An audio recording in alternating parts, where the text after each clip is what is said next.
Happy to be here with you again. Can you guys hear me okay? I'm just getting set up. Sorry I'm a bit tardy. My kids went to sleep a little bit later and they're still up messing around. So I'm gonna go shut down the volume real quick.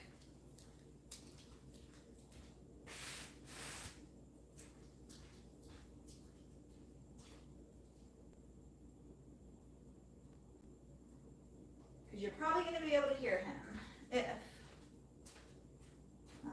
he doesn't go to bed right away.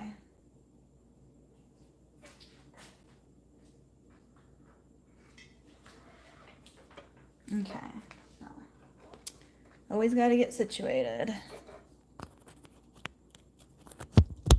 Hope you guys had a good day today. This is my shirt. I'm wearing it. Is it backwards to you guys?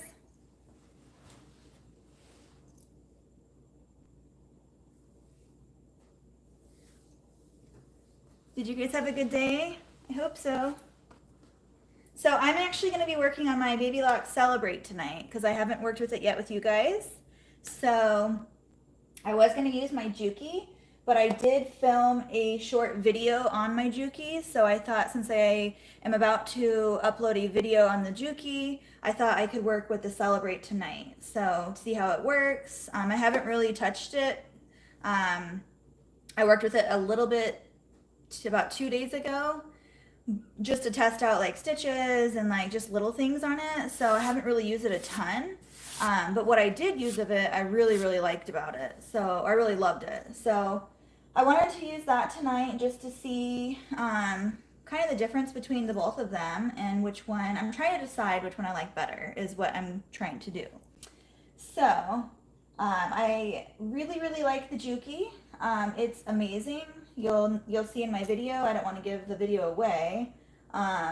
There are different things about the two of them that are obviously different. So I'm gonna sew a bunch of these bummies with you guys tonight, and I already cut some out. These are bummies that aren't orders. They're just bummies that I need to sew that I haven't uploaded to my website yet. So I need to get my samples out and pictures taken and stuff like that. So I just have not had time to do these ones. And so like for instance, when I come out with a new pattern that I choose or a new print, this is my You Are My Sunshine. And I ordered it in the minky fabric for my blanket first. And then if I decide I really like that print or if I want to keep it, then I'll go ahead and buy the other material. So this is the organic cotton knit, and then I'll add to my shop with that print. So that is what these are. I haven't added these yet to my shop in the bummies. So that is what I'm going to do tonight with you guys. So this is kind of a sew along. This is kind of a tutorial. This is kind of a work with me sort of live tonight, I guess you can say.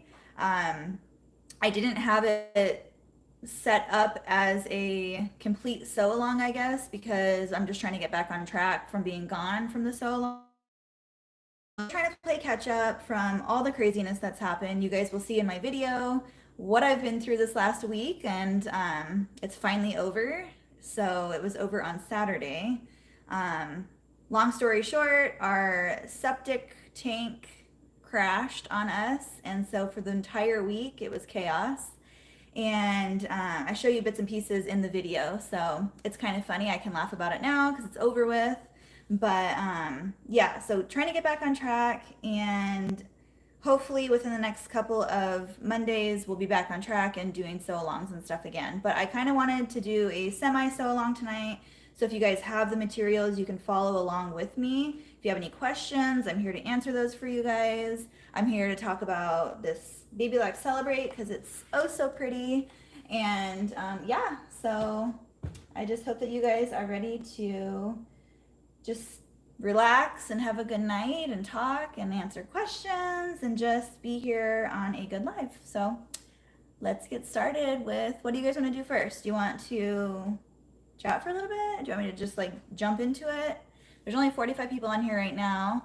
If you guys could give it a thumbs up while we're waiting for more people to hop on, I would really appreciate that.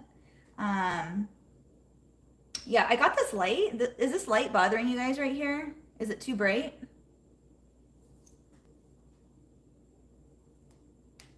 Hi, everybody.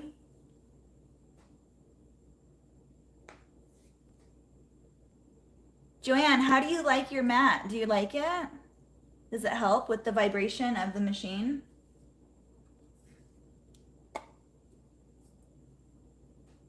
Hey, Alicia.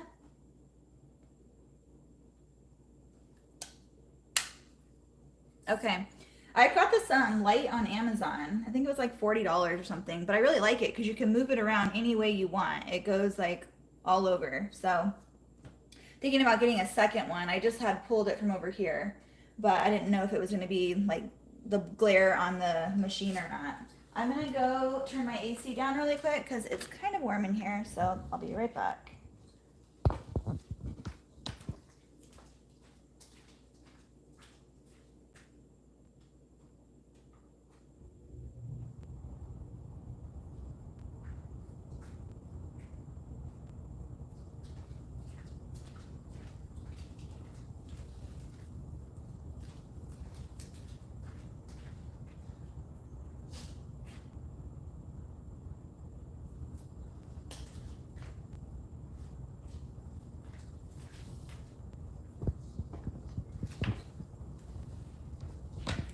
And I was hoping to have gotten my multi-needle, the new one. I was hoping to have gotten that threaded by today, but I didn't have time to.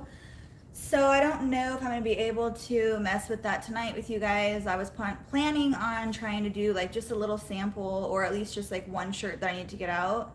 But I don't think I'm going to be able to do that tonight because I didn't get it threaded. So today was kind of a busy day, just trying to play catch up with orders and stuff because it's Monday and don't have my babysitters on Monday, or my babysitter on Mondays. So I will probably just do a video on that, or my next live, or maybe do a random live on that. I don't know.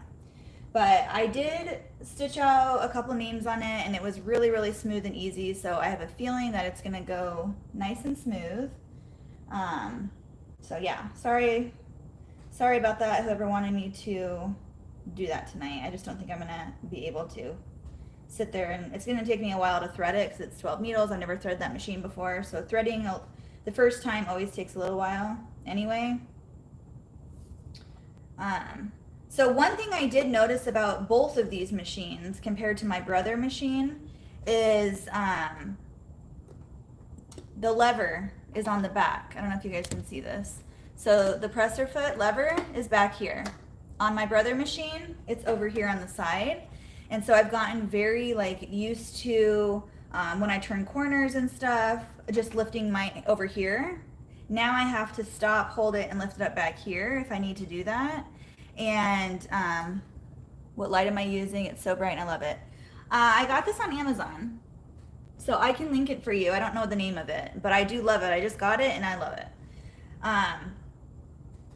So anyway, that is something that I'm gonna have to get used to because it's very different for me. I've been using the SERGER, the brother SERGER, for 4 years, and so it's those little things that you're used to, and then when you change it up, it's like, it's very different.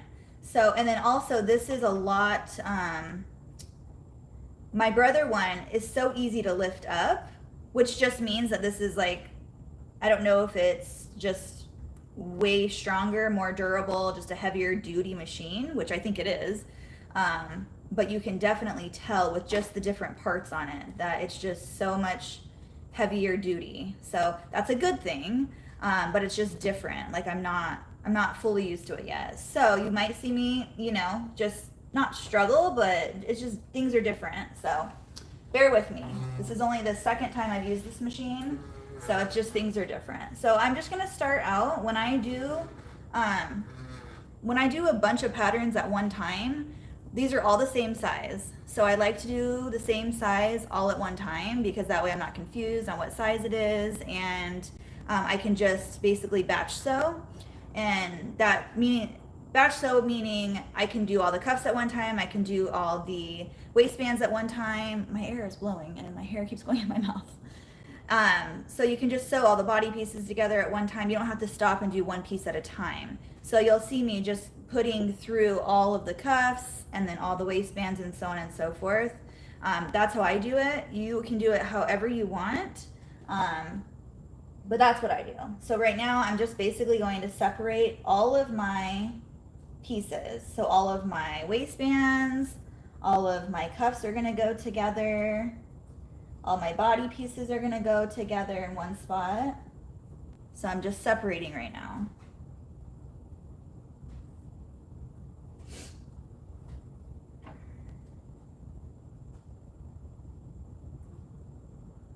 Who's sewing along with me? Or are you guys just watching?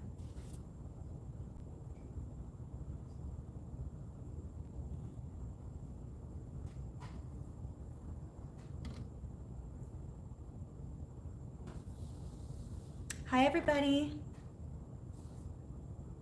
Just watching. Sorry, my finger just got in the way. She didn't say what the light was, but I've always heard that OTT lights are great. I don't know what this is. I literally just got it. But, and it probably doesn't say. It looks like this. It has a base like that, and you can do like different like features. There are different kinds of lights like on there, and I think like 8 or 9 different levels. I have it on the highest level. That's why I asked if it was too bright. But you can swivel it however which way you want, and then it goes up and down like all the way. So I really like it. You can turn it however you like. I don't like it shining in my eye, but I want it shining like down at this, like right here, so I can see it. Now I'm moving you guys. I'm gonna put you right here. So hopefully that's good for you guys.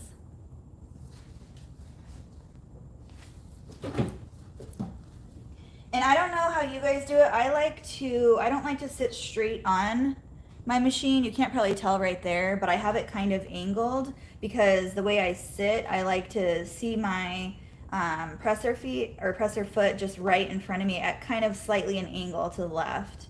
It's just however you're comfortable, but that's just what makes me comfortable. So, and then one other thing I wanted to tell you about this machine that I noticed. I noticed these little things, and I don't know why I do, but I do. I feel like you're staring right at my neck. So the needles, I'm gonna pull my needles up. I don't know if you can see this. The needles go straight up and down. Can you see that? The needles on this machine, let me zoom in right here. Whoop. They go at an angle. Can you see that? They're not straight up and down, they go at an angle. So even though this right here is technically probably a more powerful machine, the Celebrate has more punch power because the needles are straight up and down. I hope that makes sense. Do you guys like it zoomed in like this, or would you rather me zoom it out and have you be able to see like me?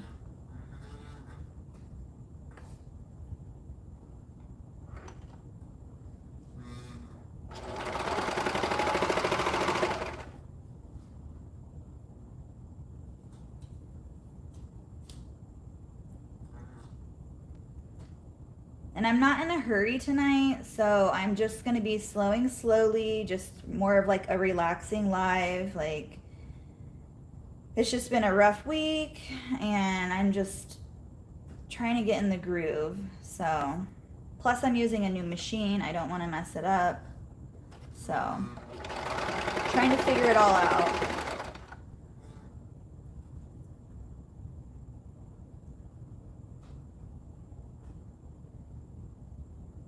Can you show and explain your clipboard organizing orders? You mentioned clipboards in last night's live. Yes, I can definitely show you that. Sewing but not mummy is just watching. Hit the like button. It is free. That is correct. Thank you so much. I'm watching, but I want to turn on the machines. Just watching tonight on the East Coast, so it's almost midnight. I was just heading to bed when you went live, so I'll watch it. I'm too sleepy. Oh, Alyssa. I love it. Thank you so much for sharing, Amber. I did a lot of sewing this weekend. I have almost an entire front of a quilt made. Oh, that's so awesome, Sarah. Just watching. Made some key fobs earlier. So fun. I haven't made any key fobs, but a lot of people say they're so fun to make. I finally figured my machines out. Yes, I did. I messed with them over the weekend, or tried to. So I'm getting the hang of it. Have I decided between the two machines? No, that's actually why I'm using this machine tonight, because I need to figure it out. It's a hard decision. I like both of them, but they both have different things about them. And this is exciting, you guys. You know how I do not cut with my cutter or the blade? I figured out how to get a really nice stitch out with the cutter on the Juki. I have not figured it out on the Celebrate yet because I haven't tried it yet. But again, all of my patterns I make, and so I left out the seam allowance, and I don't use the cutter. So that's not really going to decipher whether I keep the one that I can use the cutter on or not. What I'm looking to find is which one works smoother for me, which one stitches smoother, which one's like this tension I noticed so far is a lot easier to adjust and just look really good compared to the Juki. And that's not putting the Juki down at all. That's just maybe I haven't figured that out yet.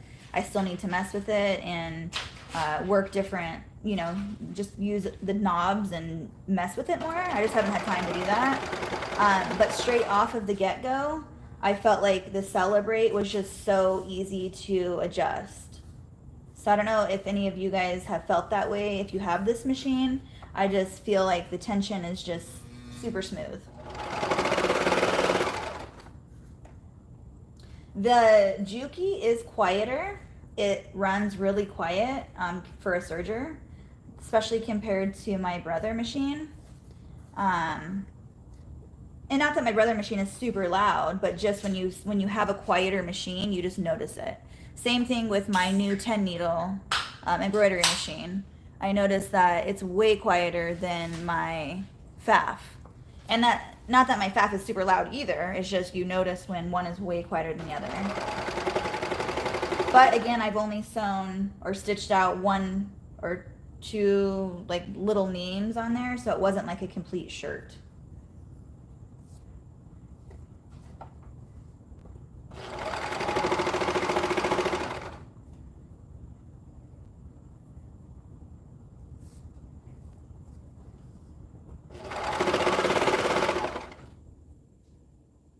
You don't have to lift this up every time. You can just start right there, but I do just because when you use the cutter, it starts automatically right here and it drags it along because that's what these feet are for.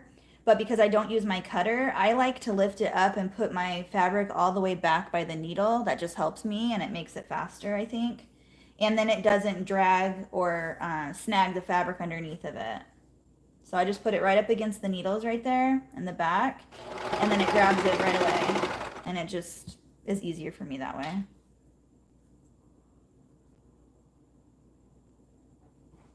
So now I'm working on the waistbands. Same exact way. I fold them in half and fold them in half again.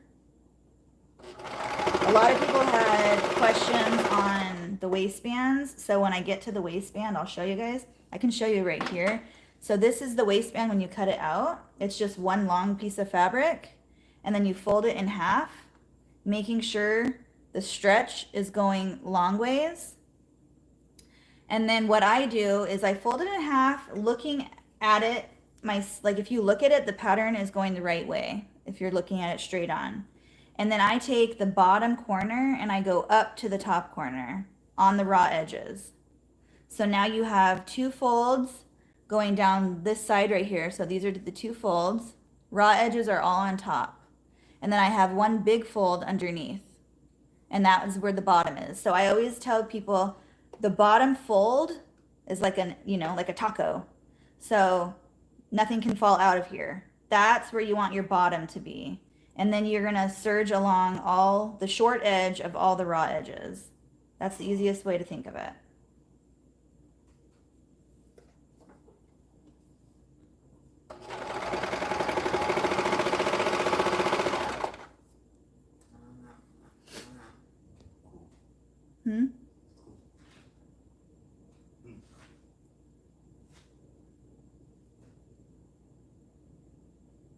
I'm just reading your guys' comments really quick, seeing if you guys have any questions.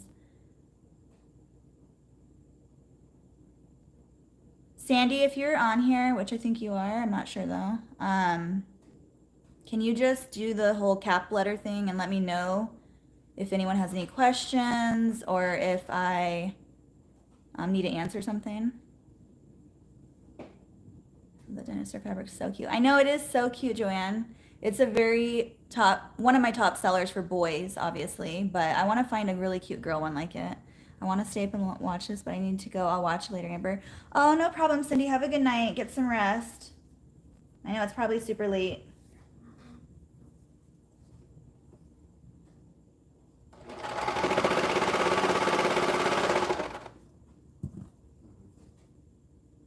I'm excited to see these ones. This is my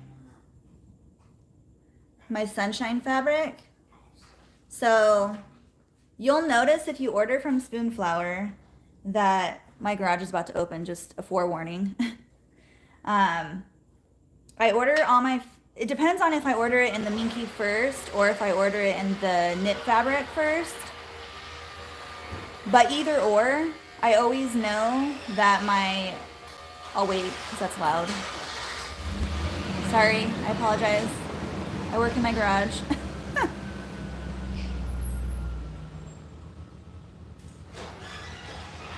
Ten, 9, 8, 7, 6, 5, 4, 3, 2, 1.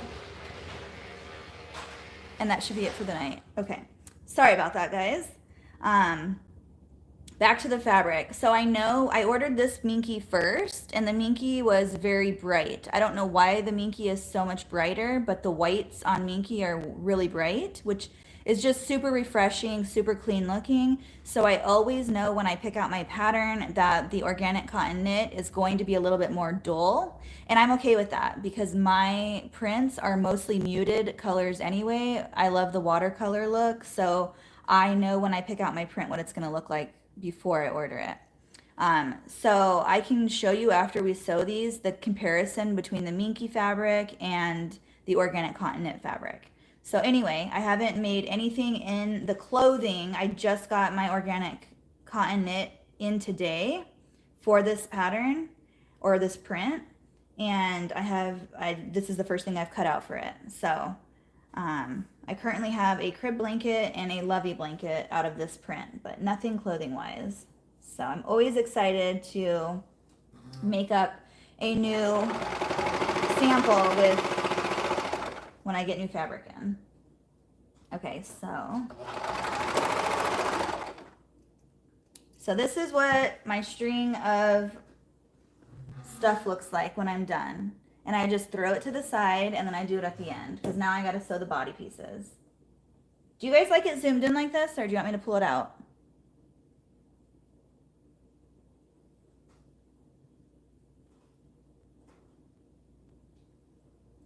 So here is another fabric that I have for boys that I haven't sewn any bummies with yet. I have it in a romper and I have it in leggings. I just haven't made bummies with it yet.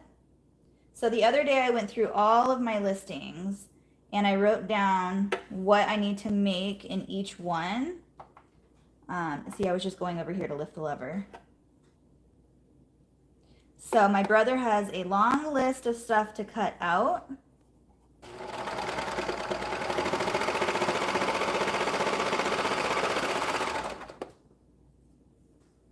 So I'm just looking at it to see if it's stitched out right. And it looks pretty good to me. It actually looks really nice. I don't know if you guys can see that, but it's exactly where it needs to be. The top, this looks nice.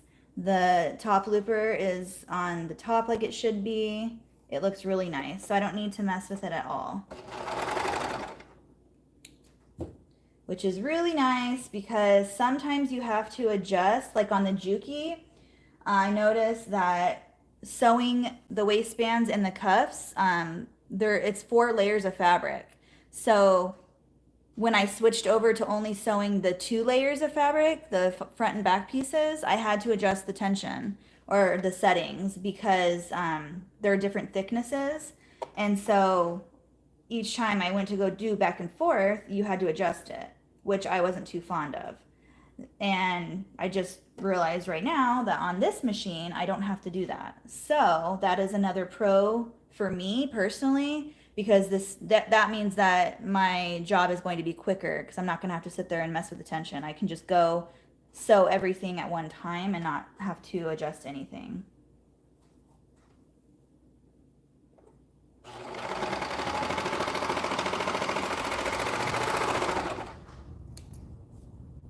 These usually take me about 15-20 minutes to sew up. They're so easy, but again, right now I'm talking to you guys and I'm actually making what, like 1, 2, 3, 4 pairs of these. So it usually takes me no time at all. They're so simple. You can make so many of these. Compared to rompers, take a while.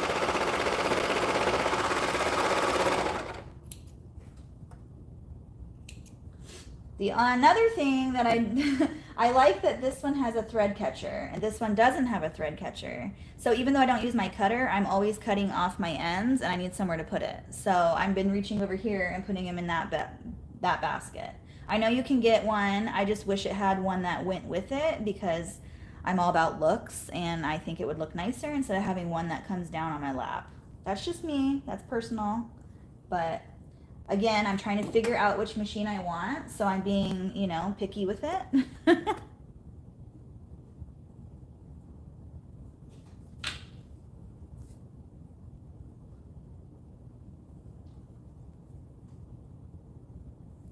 Do you guys have any questions for me, or am I just blabbing?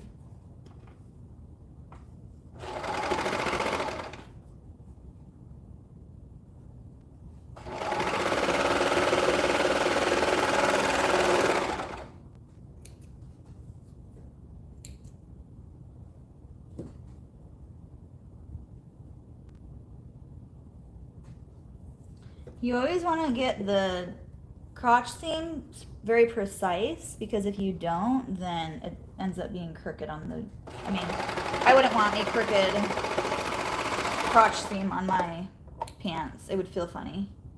So always just take your time on that.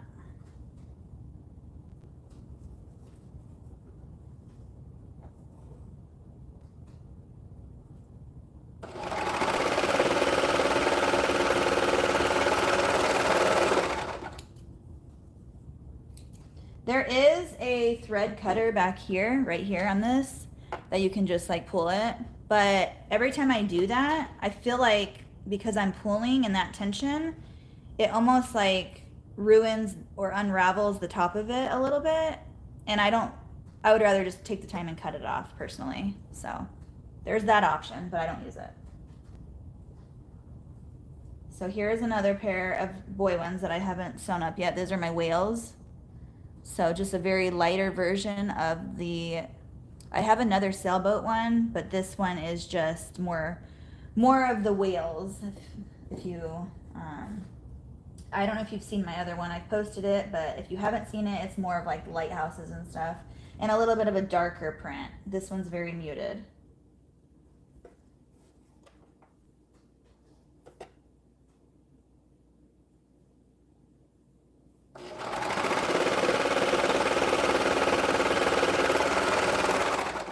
So far on the Baby Lock Celebrate, it's very smooth. I haven't had to touch the tension at all. I mean, I messed with it the very first day that I got it and set it to what I wanted it at, messing with fabric scraps. And ever since then, I haven't touched it. And so that's a plus. It's threading out or stitching out beautifully. And I just don't like that I can't throw my scraps right here, but that's just being super selfish and picky. Whoops. Oh, and the fact that the lever's on the other side, but that's just me again being picky and just used to my other machine because I've only had that other one machine. So I don't know if it is like a newer machine thing where the lever's on the back, because even the Juki's lever's on the back. So maybe it's just something that they do now. I don't know. Let's put it on the back.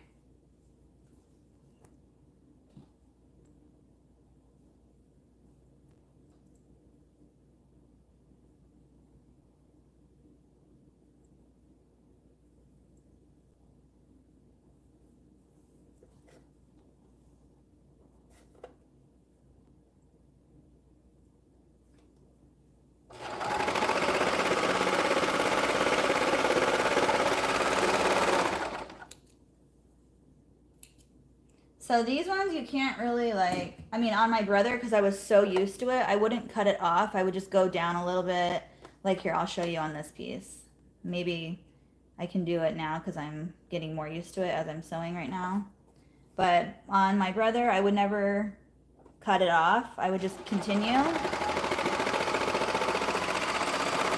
So like that, instead of cutting it off, I would just continue up here on the side and go back up.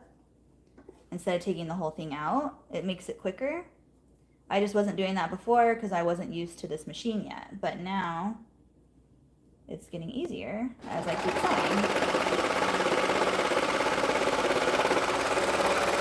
sewing. So then basically at the end, if I do it like this, I just go through and cut off all the extra fabric, or I mean, sorry, the extra thread, the tails. So, I mean, either way, you can sew them quicker, but you still have to cut them. So it's all about, honestly, how I feel that day, what I feel like doing. I do it different every time.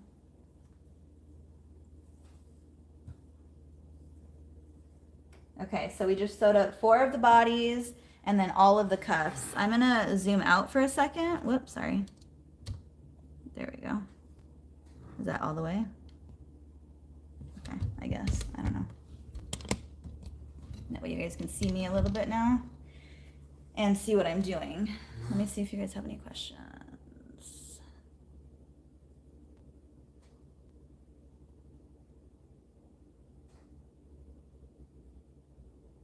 Sewing on this spoonflower fabric and I'm hooked. It's expensive, but it's a dream to sew on. I'm telling you guys, I don't just say that to say that. Like when I started with all the regular fabric just like everyone else, but the first time, I'm not even joking, the first time I sewed with this fabric, there was literally no going back. No going back. I know it's expensive and there's probably better fabric out there or better places to get it from, but like I said, once I find something I like, I stick with it. Because why do you, if you find something you like, why do you need to try other stuff? I don't know, that's just me. But it's expensive, but you can charge more because it's expensive. But it is so much less of a pain than other fabrics because you're not messing with the shift and the movement of other fabrics. When I sew with other knits that I've bought in the past, they, my nose itches, move around too much or they're too stretchy. So your actual size isn't the right size because it stretches out too much. And then by the time you're actually done sewing it, it's a size too big or whatever the case may be. But sewing with this fabric is a dream. I love it so much. I will never probably try anything else. It's just so easy. And the fact that you can literally just search what you're looking for in your mind. Like, okay, I'm going to go on there and search this. And then so many things come up. So I feel like there are similar prints out there of what I have, but I don't think I've maybe less than a handful, maybe like 2 times I've seen somebody with the same pattern as me, but hardly. Like there's so many patterns that nobody has what you have. Unless they're directly looking for something that you already have. And then like if I see something, I can go search for it. And if I find it, then I find it, you know, like that. I don't do that, but I'm just saying like there are so many prints on Spoonflower that you probably won't end up with the same one as anyone else. Like this You Are My Sunshine fabric. There are so many of these You Are My Sunshine fabrics on there.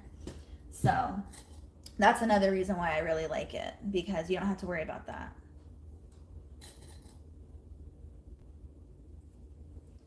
So now I'm just going through, and this part takes me a while. I just go through and do all the cuffs. So again, remember your cuffs, when you fold them and center them, I center them on the side seam. So right here is the side seam, and I'm putting a clip right there, and then I just go down, and that's your middle point right there on the bottom. So then I clip it right there in the back. Your cuffs with the raw edges facing up to the ceiling always want to be face up, or when you're looking at it, it's the right way. and your raw edges are up at the ceiling. So that's how you know your cuffs are gonna go on right. Your waistbands are opposite. So when you're looking at the raw edges and you're looking at your waistband, the pattern is going down, so it's upside down. So always know that your waistband and leg or your cuffs are opposite of each other.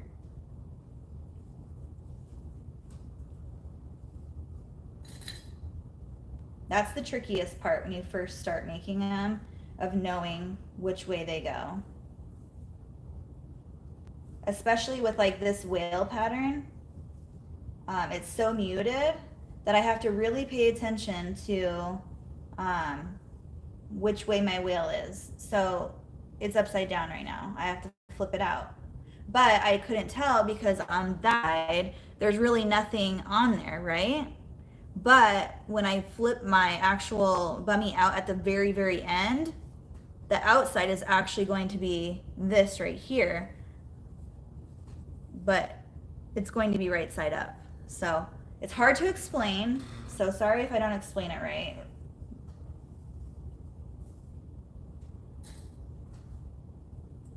If once you do it a couple of times, you get used to it.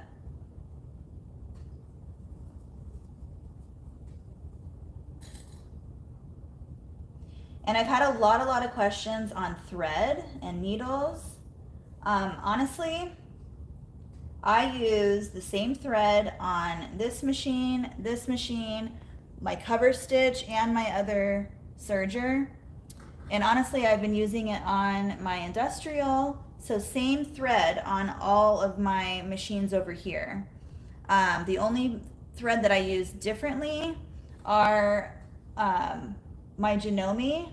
It's the same brand of thread, except it's just regular sewing thread.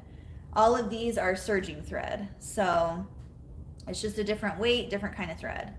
Same brand, all white. I don't do colors. The only time I do a color is if I do a bib and I use the bias tape and I try to match the bias tape. That's the only time I ever change my thread color. Otherwise, it's literally white on all my machines. That's a personal choice. A lot of people do like color. I don't like changing it out and I don't want to deal with colors, so I leave it just white. Plus, all my prints, if you've noticed, have a whiter background, so the white matches pretty much all my stuff. So keep it easy. That's how I do it. Again, personal preference.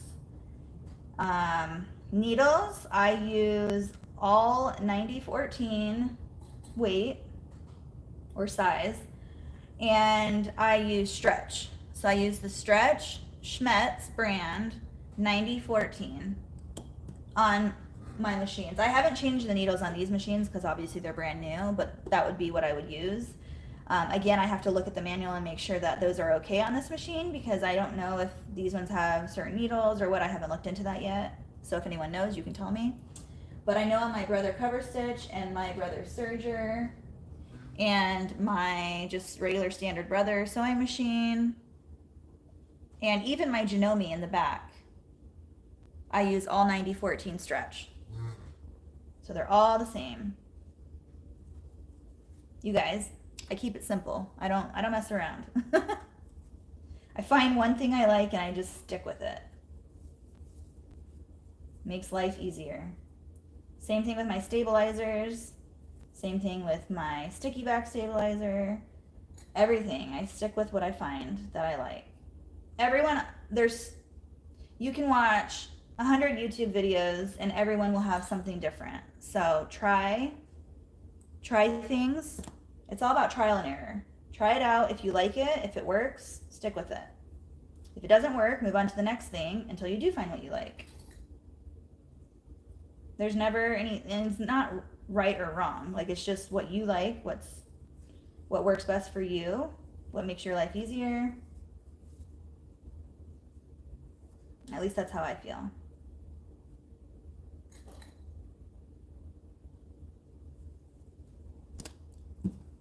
Oh, 2 more.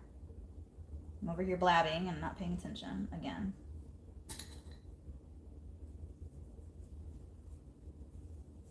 I've been having my daughter do this for me because I'll sew it up and then she'll turn them inside out for me or pin them.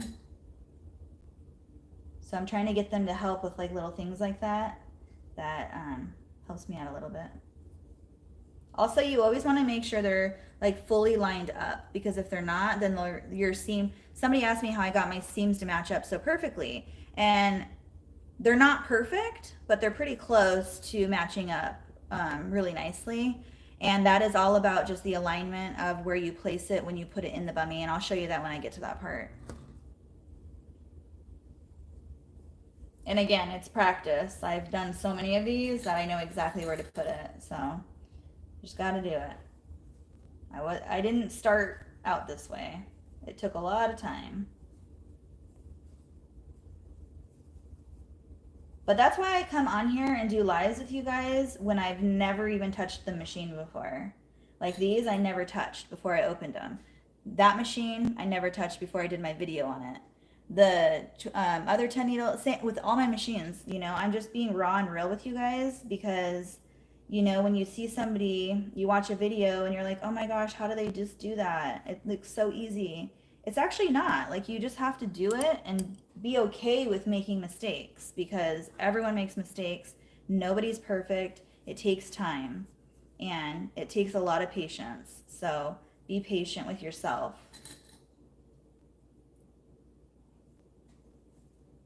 My rule of thumb is if I don't get it, like,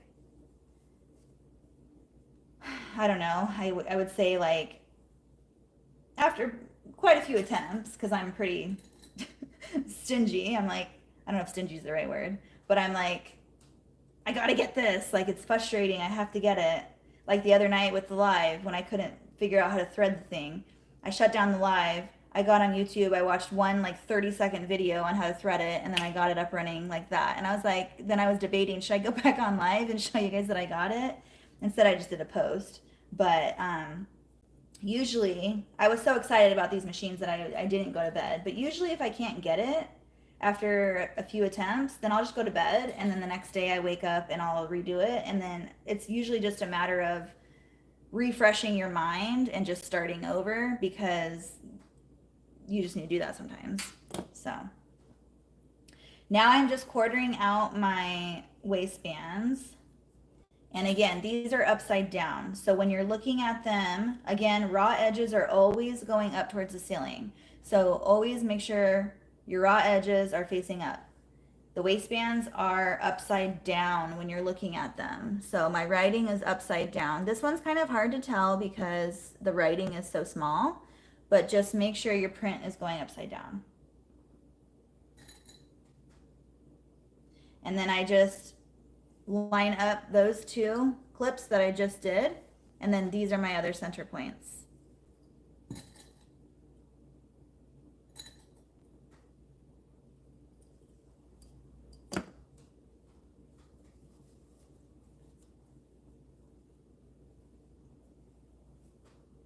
I'm gonna look at the comments in just a second after I get these next two waistbands put together. So if you have any questions or want to ask me something, then, well, I guess that would be a question. Then I will answer in just a moment.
Okay.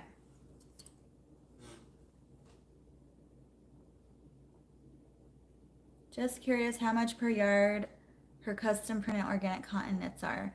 So on Spoonflower, 1 yard is $27. So but for instance, like 1 yard, I can make, I'm trying to think how many bummies I can make out of that yard. Let me think real fast.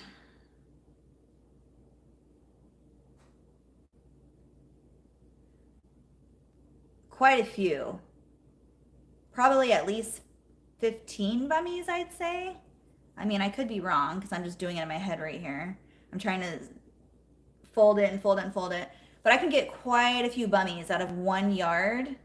And I sell my bummies at, it ranges from 0 to 3 months. So all of my prints or all of my items are different prices because, you know, you use more fabric as the child gets older.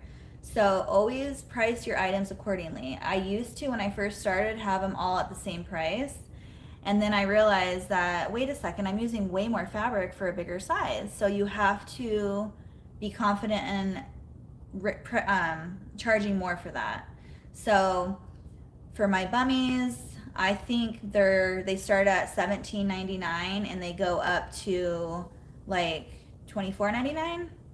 I could be wrong. I don't even know my own prices. This is ridiculous.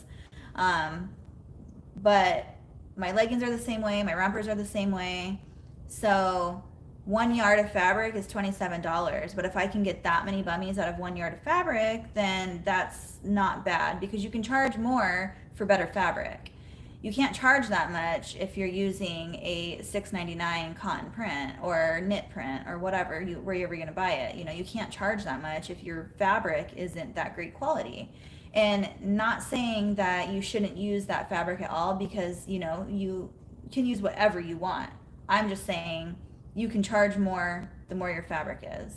So a lot of people are scared of buying the more expensive fabric, but you're just going to make more money if you buy better fabric. So that's how I think of it, because when I started buying that fabric, I was so scared because I was like, I didn't want to buy super expensive fabric not knowing if I was going to sell it. And quickly enough, I learned that people like that stuff. You know, they want it to be organic nowadays. They want it to be a nice quality fabric, especially if it's handmade. And so people like that. So you have to take that into consideration too. So, I mean, again, there's no right or wrong fabric or way to do it, just like there is no right or wrong sewing machine to use. I still have my very first Brother Runway project and I still use it. Put my tags on with it. I do straight stitches with it. I use it all the time. It's not as good as these ones, but I still use it. Like you can use whatever you want. Like whatever works for you, use it. I love the shirt that you are wearing that you made last night. Oh, thank you so much, Roseanne. Yeah, I just love supporting him, and I always make a different one every year. So I thought it'd be something fun to do last night on the live, just something different. I'm working on a boy and girl dinosaur print for Spoonflower. I love it, Sarah. I want to see it. Do you want to pull it out? Girl, stop, stop Liz. I have the cutest boy prints. Thank you. I try to do them different because, I mean, they're the same like style of like they're boys like animals, right? But I wanted to be a little bit different. So that's why watercolor is always different because it's never perfect. Like, I mean, look at these dinosaurs. They're so cute. Like, just the colors and stuff. I also have a new dinosaur one coming that is a more muted. They're all like tans and orange, like burnt oranges and grays and stuff. So that one's going to be super cute too. So if somebody wants a dinosaur print, but they don't like all those bright colors, I want to be able to offer them a more natural or neutral tone. So it's Denise from California. Did you get your new machine to wind the bobbins? Okay, so my industrial machine, I did get it to wind the bobbin. However, I've just been using my separate single bobbin winder, I guess is what you call it. It's a professional one, so it winds them really, really, really nicely and really tight. And I didn't think that, I don't know if it's because I got a like malfunction part on my sewing machine from the night that we were trying to do it. It wasn't working right. I did ultimately end up getting it to work, but it didn't wind it as good of a quality as the other one, if that makes sense. So now I'm just using that. I have it plugged in. It's right next to the machine. And I just wind like 5 to 8 of them at a time. And I just stack them up, use them, and then rewind them and stack them up. But I wound like, Sarah was on the phone with me when I did it. And I wound like what, how many? Like 5 of them in like literally 2 minutes. It was so fast. And I was just like, you know what? This is easy. It's fast. It works perfect. So I'm just going to leave it at that. When I have a lot of bummies to sew, I do them by size, then just sew all the cuffs and bands and sides. Yep, that's what I do.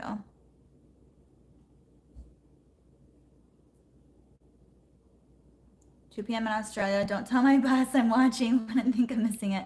Aw, you're sweet. Thank you. Thanks for being here. Alyssa asked, just curious how much per year. Okay, I already got that one. My husband cut a hole in my table and I put a bucket in it. Catches my threads because didn't have my... Oh, that's a good idea. That's a really good idea. Okay. Catching up, guys. Sorry. There are thread bags for sergers. Yeah, I saw one on Amazon that I liked, but I haven't got it yet. The leather on my serger is on the back. It's an Elena. It has auto tension and it's so great. Nice. Yeah, I think this one has auto tension too. I'm not sure though. I still need to discover a lot of things on this. I like it so far. Do you no longer thread the cut threads back through the finished threads for the clean finish? I do.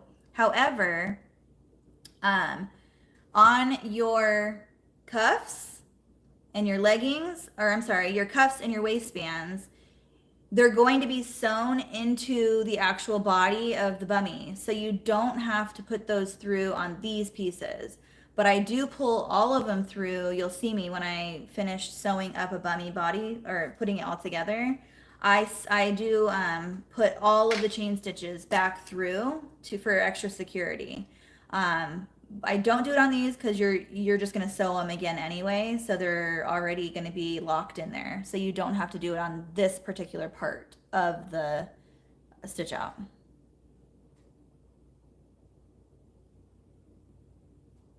I bought a thread catcher for my Baby Lock Celebrate on eBay for $45 and it fit perfectly. Oh wow, so they have one that actually clips on? Because I noticed there's like a little clip down here. So maybe I'll have to look at that. Good night, Liz. Christina, I am using organic cotton knit from Spoonflower. That's the only fabric I use for my clothing. She doesn't need to pull the threads through because she still has to. Yes. Thank you, Sarah. I don't have Baby Lock with Baby Lock sewing machine. Yeah, Baby Lock is really good. I mean, it's the same as Brother, but I've never had a Baby Lock and I've always wanted a Baby Lock, and now I know why, because it's amazing. I tagged you on a couple of questions above. Thank you. I'm going through all of them right now. A big order from Spoonflower. Can't wait. They have beautiful fabric. Yes, Angela, I got all of my restock in last week, but because it was such a crazy week, it's still sitting on my ping pong table. I showed you guys all last night, but I literally have so much fabric over there that I need to roll up and go through, and I just don't have time. So it's just sitting there. Alyssa, I did buy some of those. I can't wait to try them. The needles, the titanium. Is it 54 inches wide? My fabric? I believe so. Yes. Yes. I'll answer that in a second. I'm going to get up and get some fabric and then I'll let you know. That's how I feel about using Infos for any threads. Your embroidery will only be as nice as the quality of threads and materials you're using. Yes. So that's what I guess what I was trying to get at, that if you want to sell high quality products, you have to buy high quality products.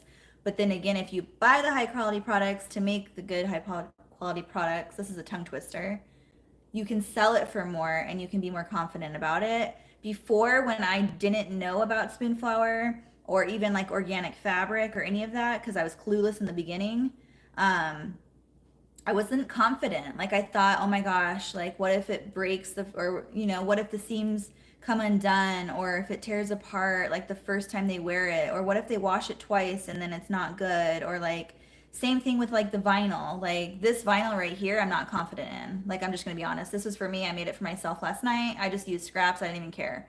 I do not use this for my customers that buy from me on my website. I have a specific vinyl that I use from Stalls that I'm confident in. It's never given me an issue. I test everything. I washed that thing over and over again, like 20,000 times. I dried it when you're not supposed to like dry it on high heat. I did everything just to test it. Never any issues. So now I feel confident in selling it and it not coming apart. So it's just stuff like that that you have to do to feel confident in your own product.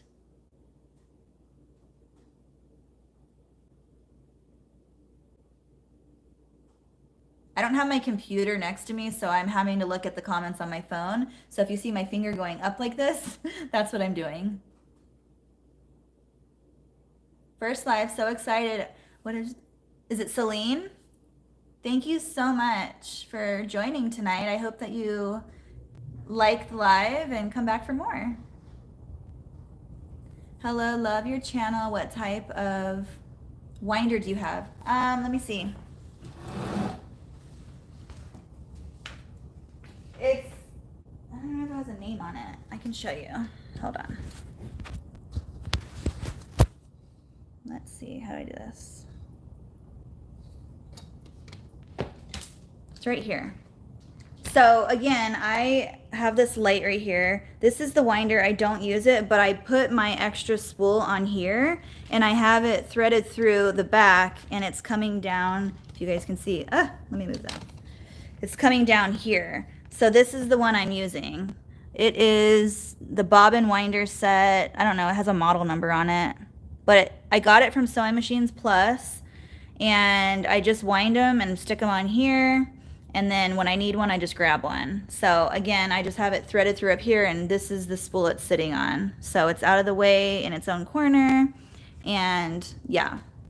Who asked about my yardage on here? Let me see. I think it should say on here. Maybe not. It's probably on the opposite end, of course. Hold on.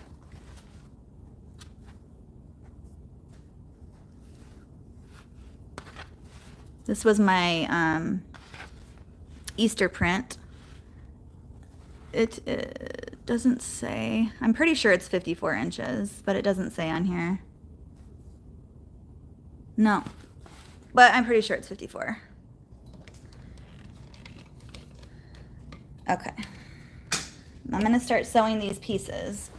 Let me get you back up here.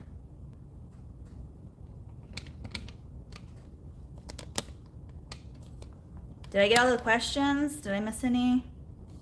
Is your sewing needle of choice for sewing on the spoonflower fabric? Yes, Angela, 9014 is my choice of needle.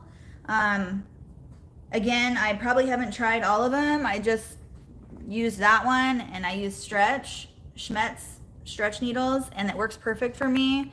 So again, I just stuck with it, and I haven't tried any other ones. So there's probably better ones out there. I just like those. They work for me. Okay, I'm gonna start sewing these then, because I've read up to there. Let me get back situated.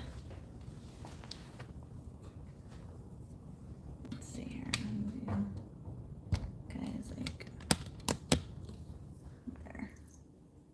Okay, so I'm not used to this setup. I'm used to having like a table next to me, because over here when I sewed on that machine, I had like a whole setup thing. So my plan is, when I figure out which machine I want, I'm going to move that machine over where this one is, if I end up keeping this machine, and then I'll have this table right here, this space to use and utilize as I put my outfit together. So I apologize. I wonder if I should put you on the other side, because you can't see what I'm doing over here. I'll just leave it there for now. Okay, so this goes with this. This goes with this.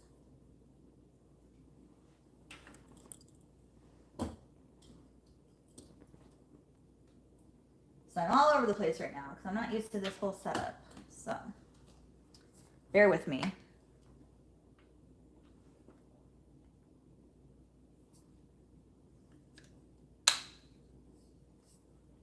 Good night, Alyssa. Thank you for coming tonight.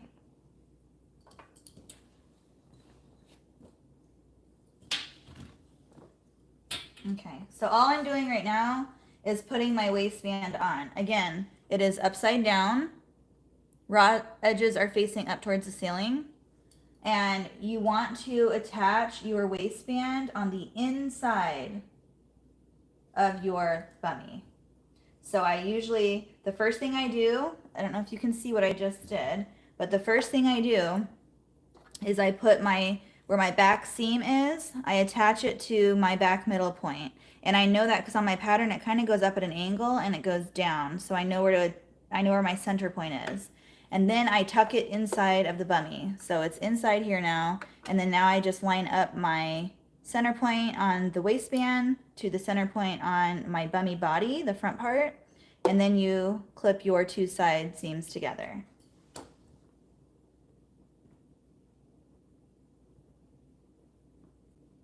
So when I do this in bulk, I go ahead and do it to all of them at the same time.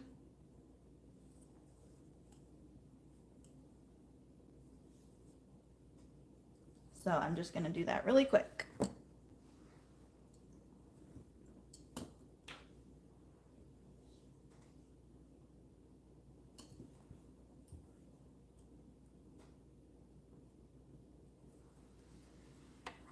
So I think you guys have probably heard me say this time and time again, but I always have one seam that I like that I call the pretty side, and then I call one side the ugly side.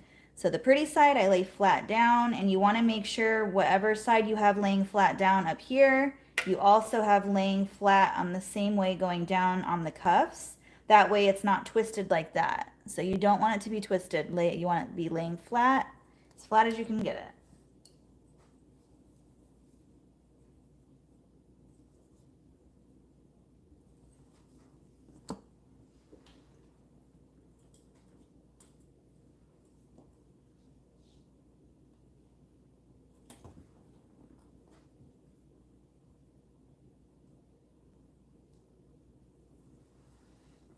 You can mark these too if you need to know where the center points are. Some people clip it a little bit so they have like a notch in there. I don't. I've sewn so many of these that I know exactly where to put it. But you can also use like either a heat soluble or a water soluble marker and just kind of like mark your center line. I just kind of know where it's at because again, I've sewn hundreds of these, so I don't really need to mark it. I just know. I eyeball it.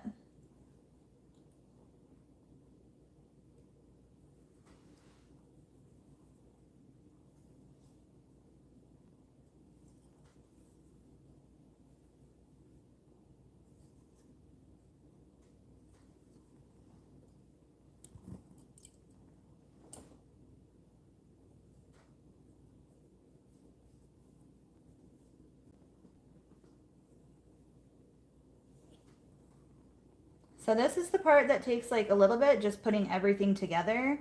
But then once it's all together and you can just sew away, it goes by really fast. So I always say it takes me a long time to do inventory because it's step by step by step, like in a process. But then at the end, you're done with all of it at the same time. So it takes a while, but then it goes by quick. And I forgot I was going to show you guys how I do this, so I'll show you on the next one.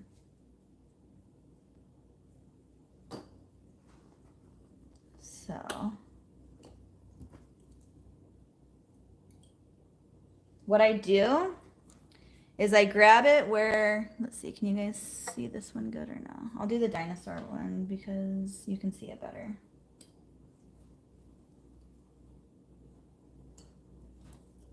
Okay. So I grab it where you can see the side seam right there, and I put that side seam on the crotch seam. So basically I grab my seam, I stick, again, your cuffs go inside of your leg, And some people do it the opposite way, where they fold this the right side out and do it the opposite way. I just feel like it's easier because I'm already sewing them inside out or right sides together in sewing terms. So I just leave it. So if you're doing my way, this is how you would do it. But again, there are other ways. So anyway, I line this seam up with the crotch seam. So just stick it inside there, and then I just kind of grab it. And then I take because you're going to lay it flat with your pretty side facing down, or whichever one you want facing down.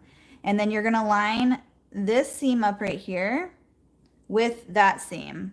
So that's how I do it. So I just line those two up, put my thumb there, and then I clip it. And that's exactly where it goes. And then you go around to the other side and clip it facing your seam facing down the right way. So then you just do the same thing to the other one. Again, my side seam, stick it inside the leg, and then you want to make sure you're laying this part flat down all the way across, that you don't want it to be twisted like that. So you want it to be flat. So I always grab it and pull it out like this. It just makes it easier to line up. And then I grab it and I pull it up towards it, and I know exactly where that side seam is. It meets that side seam, and clip it. And that is how I do it. And this is where we fast forward and just go.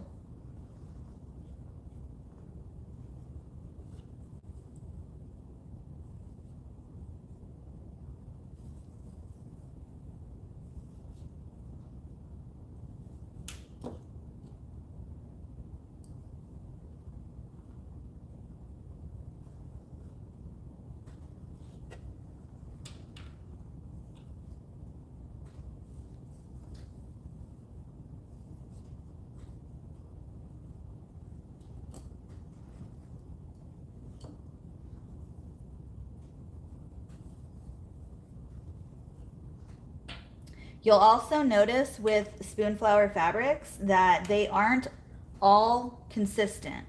What I mean by that is, like, this Bummie that I have in my hand right now feels a lot softer and a lot thinner than the one I just had before this one.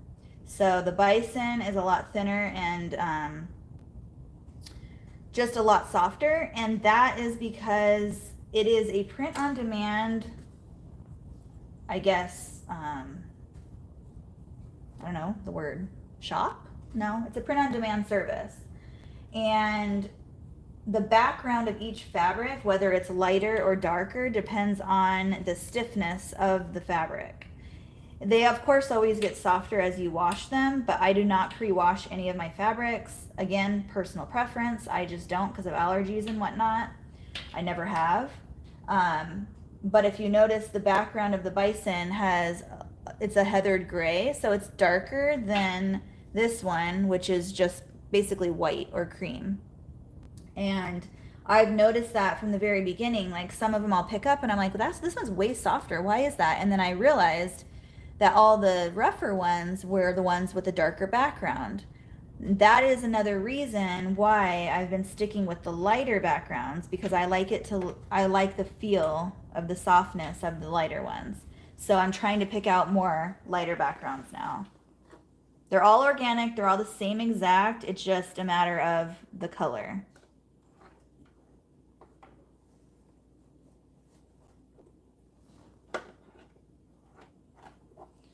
Okay, so I have not sewn cuffs on this yet, so we'll see how this does. Or waistbands. Can you guys see what I'm doing? So basically I take my clip out and I just make sure all my seams are lined up.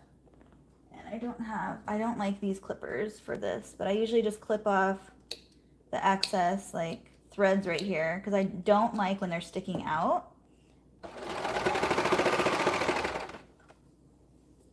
Pretty smooth. This is where I would break a needle on my other machine. It would literally snap just because all the seams are meeting up right here. So it didn't matter if I slowed down or even used the handrail. You guys have seen me, they just break. So let's test this. And it went right over like butter. So that's awesome. It didn't even flinch.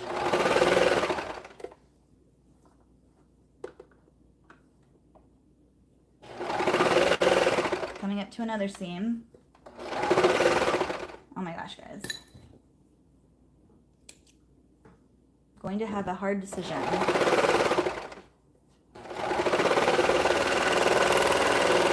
Okay, so this is where I keep my tails on. So, you guys, literally, that's the middle crotch seam. Like perfect, right? No, it didn't even jump or anything. Perfect. There's the other side seam. Ah, I'm in love.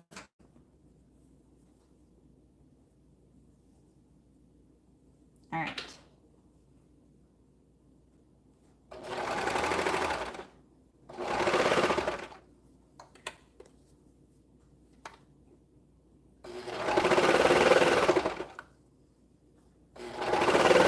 It has so much more power than my other one. Like, I'm scared kind of when did you see my finger? I like pulled it back real quick.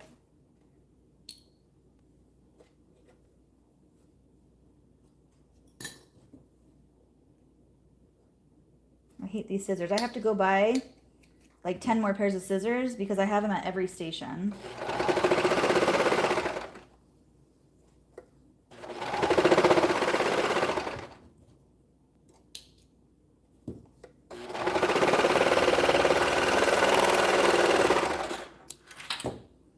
All right, you guys, I have a hard decision to make because this is awesome.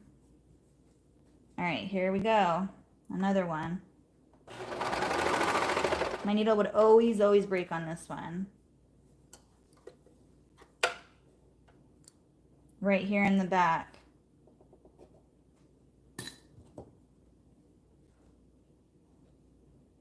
I gotta go get my scissors, you guys.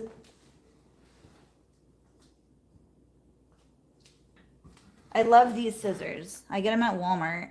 They're just the baby 5-inch Friskers, and they're so sharp. And I just always pick them up when I go there.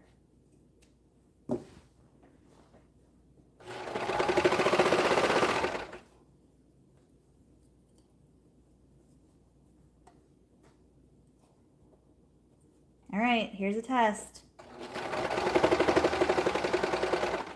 You can't even tell the difference. Like, it acts like nothing.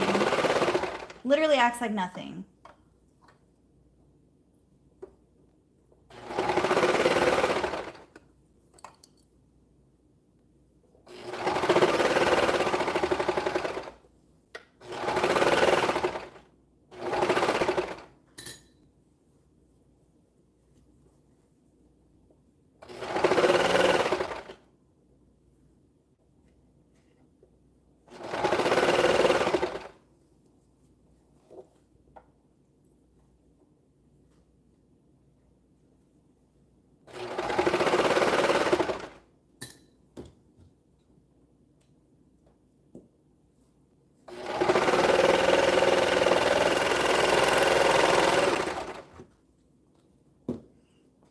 Okay, so this is where I leave all my tails on and then I tuck them in. So now a lot of people had questions on how I did this. This is a close up, so I'm going to show you. This is how I do it. Okay, so I take it and I usually like pull it and then I kind of like let it hang. I always do this in fast motion because I'm just so used to doing it, but I'm going to do it slow for you guys. And then I like pull my finger up on it. And this is a wide eye needle. And the bottom of it, it's like a tapestry needle. So it's not sharp. It's round right here. So it does not catch on the fabric. And I just pull it through. And it goes right through here. And then I just go the opposite way. So it's being sewn this way. I'm going to tuck it in going back the other way. So this is how I tuck it in. You just tuck it through the back and pull it. And then I cut this piece off right here. So that's what I do on all of them. So I'm going to show you this one. But usually when I do a bunch of them, I wait till the very end and I tuck them all in at the same time. A lot of times when I'm on lives with you guys, I do them separately, one at a time, and that's just because I'm talking and just doing one kind of order at a time, showing you guys what I'm doing. But normally, when I'm just here working, I do all of them, kind of like I just did right now. I would do all of them all at the same time, and then at the very end, I go through and do I tuck in all my tails. It's just a time saver, I think, instead of stopping and doing it, stopping and doing it. It all takes time, so it's probably all the same amount of time in the end, but you get what I'm putting down? Okay. So that is that. And then what I do is I put my tag, my size tag, and then my label right here. So right next to it. I center it on the back seam. I do one on one side and one on the other. So that is that. Do you guys have any questions while I'm looking real quick? Do you use the same knit for blanket as well? No, I don't use knit for blanket. I use Minky. I use the same print. So like I'll have the same exact print as these because I want all of my prints to be offered in every different item that I sell. And so my clothing is organic cotton knit and my blankets are Minky. But you can get the Minky on Spoonflower. They have a list of fabrics that they sell. And so I just choose the same print in different fabric choices. So Brenda, this is the Celebrate, the Baby Lock Celebrate. It's a jet air threading machine. This is only the second time I've used it. The first time I literally just practiced on scrap fabric. I didn't even do anything with it. I just tested the tension. So tonight I'm actually using it for samples for my shop. So I wanted to be on here with you guys while I tested it. Yes, Leah. So I use the Minky from Spoonflower, which is just like a very low pile, smooth top Minky. And then I back it with a faux fur. It is the Luxe, I think it's the Shannon Luxe faux fur from fabric.com.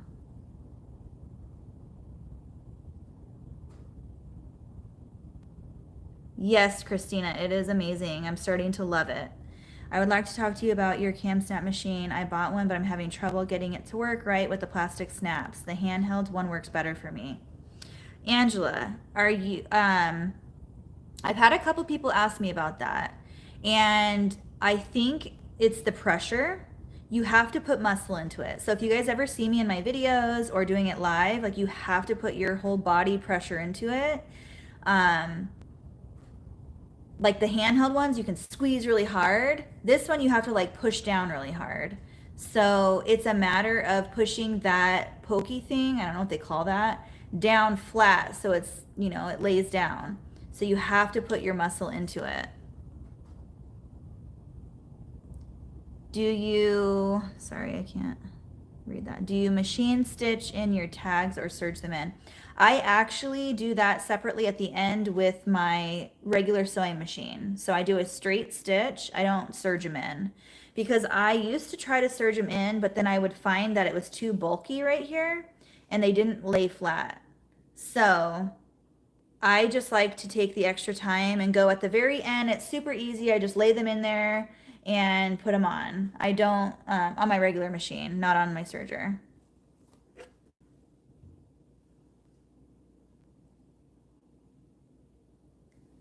Okay. How did you start sewing those cuffs? Do you gradually start on the seam and then sew in? I'm about to do another one right now. Does it have a wider seam? Does what have a wider seam? So on my waistbands and my cuffs, I've just taught myself to go in at an angle. I don't move the needles or anything. I just keep going. So I just start by lining up, obviously, your edges right here. I just make sure they're all aligned. And then I actually put it at like a 45-degree angle, I guess you would say, on the corner right here by the presser foot. You probably can't see what I'm doing, but I put it in at an angle right here and I just kind of glide it in there. And as it hits the needles, I kind of straighten it. and then it just keeps going. Let me see. Hold on. I'm going to put you guys on the other side of me really quick so you can see what I'm doing. So you're going to move for a second.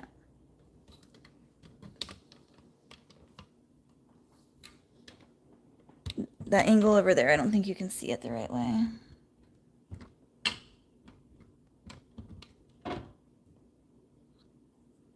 I don't know if that's any better. Let's see. So I make sure they're all aligned, and then I go in on the side right here, and as it's going in and when it hits the needles right here, I just kind of turn it so now then it's straight, and then I just go through it like that. So that's how I do my waistbands, my cuffs, everything. Do you guys like it on this side better or the other side? Which way can you see better? While you guys answer that, I'll sew this cuff.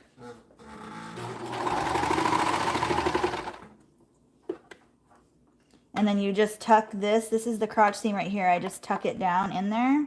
I put my finger, my middle finger, to hold it so it doesn't like slide away. And then I always pull the crotch seam out right here because it gets tucked under there. You want to make sure you're grabbing it. If you don't grab it, then it's not, you're going to have a hole, and you don't want a hole. And so what I mean, I always cut this little piece off right here just to make it even.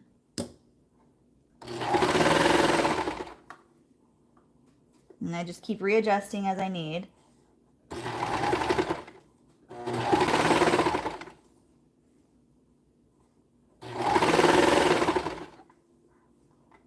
Same thing, I just kind of make sure each piece is lined up.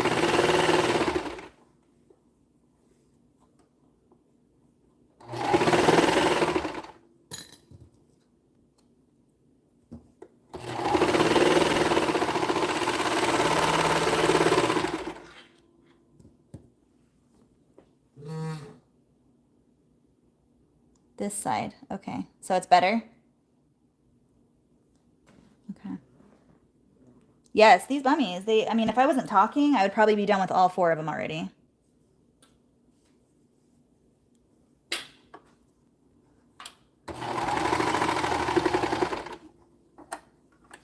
I think I'm kind of liking the straight up and down needles right here. I feel like it gives it so much more punch power. It just like takes it from me.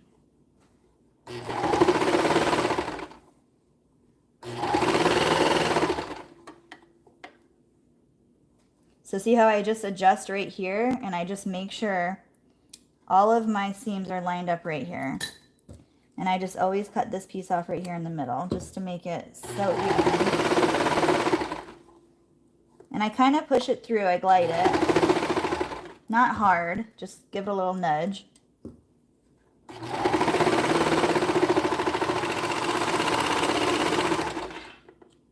And then when I get to the back part, to keep it on the round right here, I kind of like, same thing how I go in and then I turn it.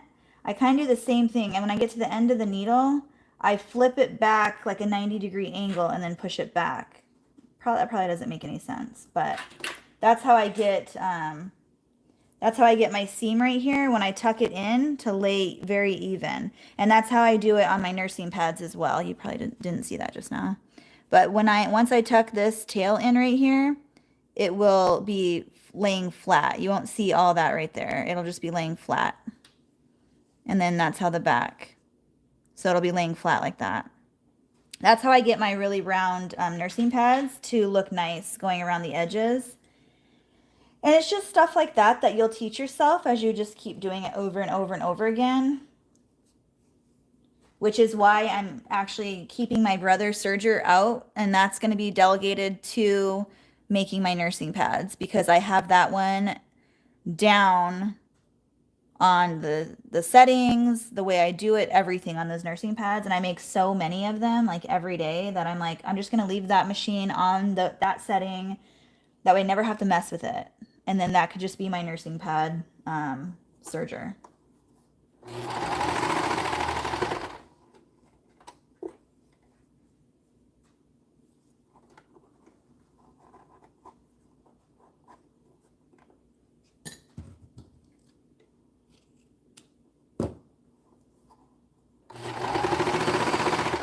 So same right here. I'll show you on the next one because I just went through it. But I'll let you know why I cut that off.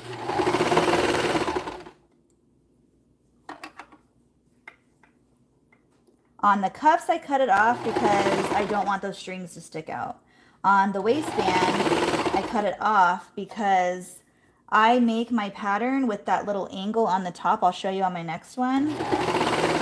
That's for me to know exactly where the middle part is on when I put the waistband on. So I don't have to notch it or mark it or anything. I do that on my actual pattern. I cut it out that way so that I know exactly where that middle seam is every time. So it's just little things like that that you can do to help yourself, like as you're just like, you know, trying to get quicker at things.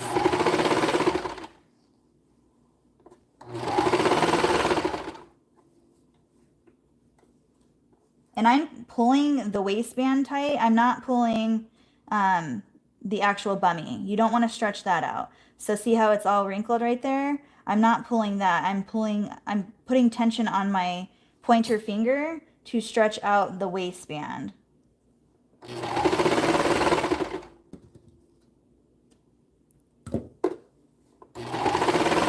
So right here at the end, I'm going to show you how I do it, how I tie it off.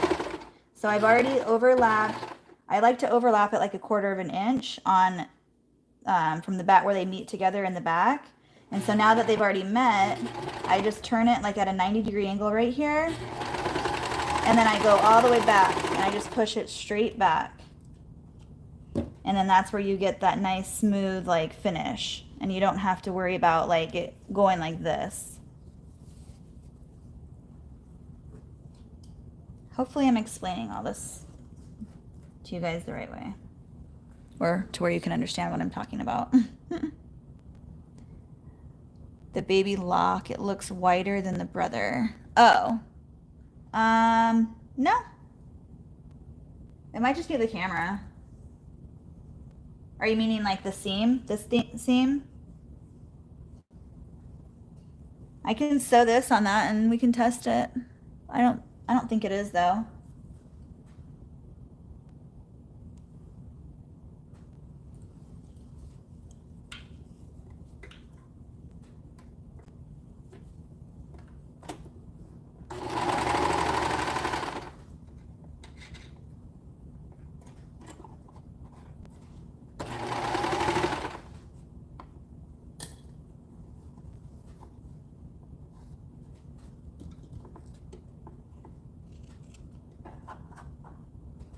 So this was my point on my pattern, and I cut that off just to make it even. So the only reason why I had that point there was because I just explained that I do that for myself on my pattern. That way I know exactly where to line my center point of my waistband up with the center point of the bummie. So once that's aligned and I'm ready to sew it, I cut it off. So that's why I cut that off.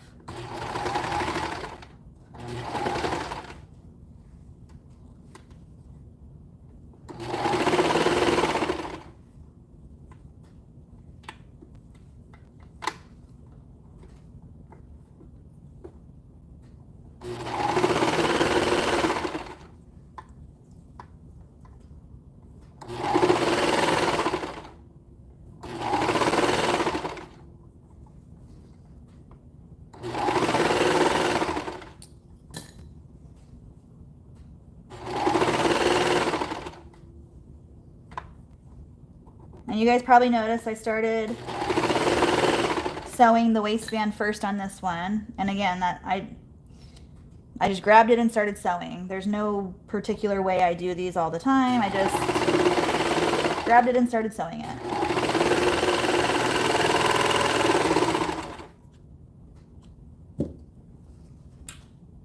It all gets done the same way anyway.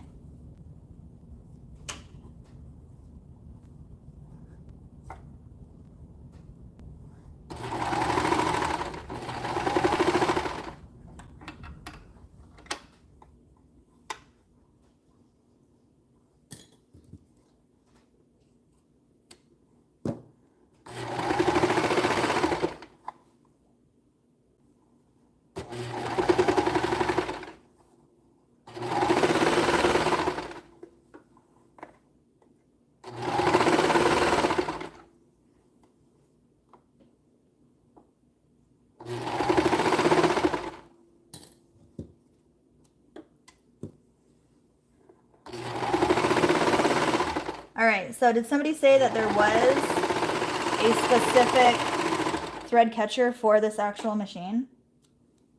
Because if so, I need to get that. I know that there are generic ones, and that's what I saw. But I didn't get it because I didn't like it a ton. I want it to go together. So if they actually have one that goes with this machine.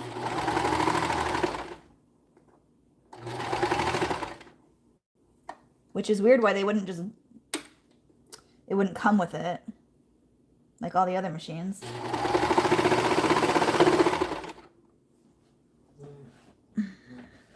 I haven't, so on my other footrest on behind you guys, I have it like taped down, or like that really strong tape, that two-sided tape that you can use, like cement tape. I have the foot pedal taped to my footrest so it doesn't slide around.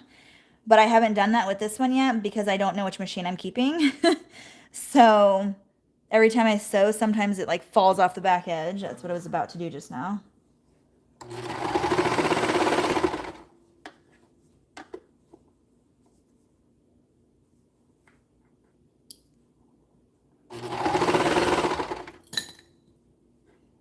So see, you have to grab this piece and pull it forward. Otherwise, you're going to get a hole right there.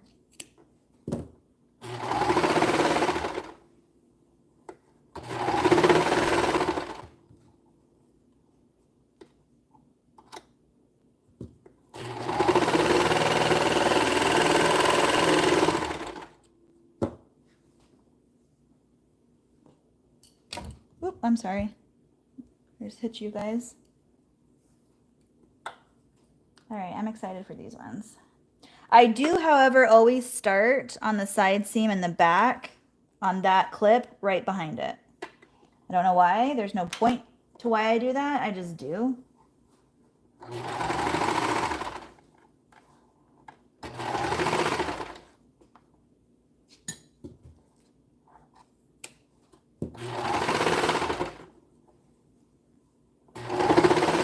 And don't worry, I'm not going to cut my finger off or get a needle in my finger.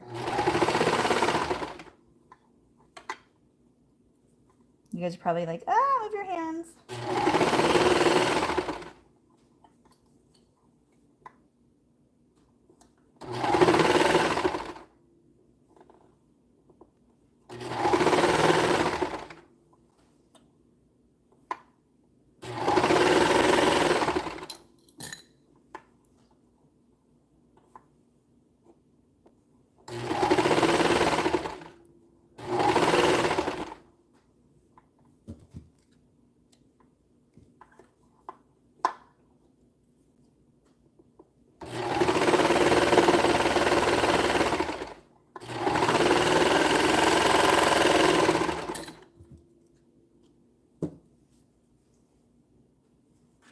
Almost done.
Getting faster at this machine, guys, just from using it tonight.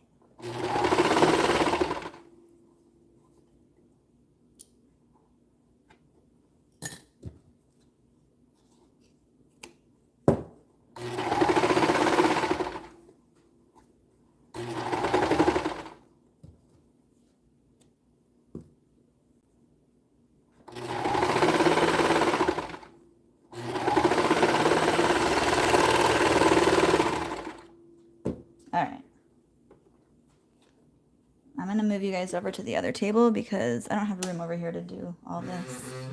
So, excuse my chair. I need to oil it, I guess.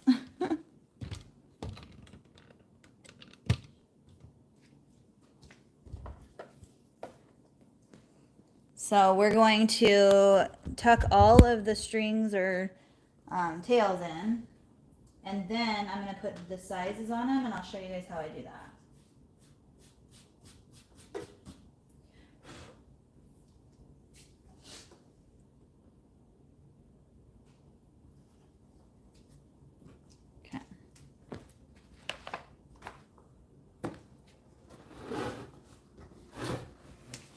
So I keep this like little thing right here, this magnet, I keep that right there, and it's really awesome.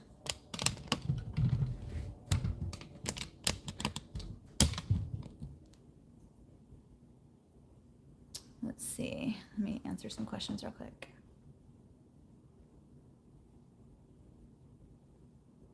Yes, they are bugging me. I don't use blades on my sergers. I'm going up to see. Okay. Do the needles end in the down position? Yeah, it seems like it, actually, now that I think of it. I didn't really notice that before, but yeah, every time they're down. Is that a thing?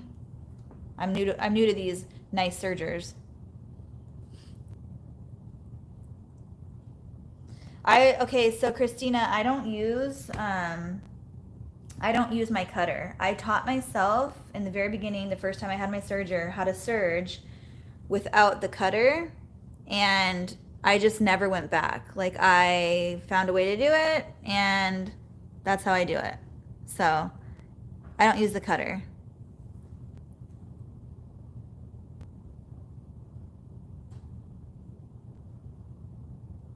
Do you go back and press all your bummies after you tag them? Yes. So after this, I'm tucking all the strings in. We're gonna tag them, and then I go press them. So yes, I press everything. With not pre-washing, have you tested finished sizes as far as shrinkage? Just curious how it ends up being. Yes. So when I make a pattern, I always test it on any of the kids that I know, either my kids or my niece, my nephews, anyone that I know, my neighbors. I test it out, I wash it again and again. On my description, I actually say these are not, in all caps, pre-washed. So they're true to size after the first washing, because they will shrink a little bit. Not a lot, but a little. And so that is how I adjusted my patterns that I made, because after you test them out and stuff, you need to know, and I test them on, like, my kids are, big kids. I have big kids. So I test them on that level, and then I also tested them on my neighbor's kid, who is actually a very small child for her age. So you have different variations. So when people ask me questions about that, I just say, well, is your child on the larger scale or the smaller scale? Because, when you go to the doctor, they 95 percentile in height and 80 percentile in weight or whatever. Like, they always give you that. So I kind of have that breakdown in my own head of what my pattern runs by. And when people ask me those questions, I just know, I kind of guide them in the right direction, if that makes sense. Okay. I think that's all the questions. So I'm just going to tuck these in. You guys can keep asking questions, and I'm just going to keep doing this, and then I'll look. And tonight's kind of just a free-for-all. We're doing bummies. I'm talking about them, kind of answering questions about them. If you guys have any questions about my business, ask away.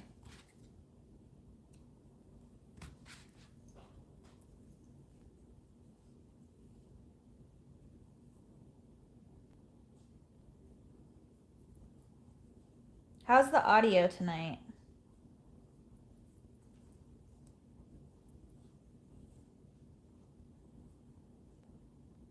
And the picture.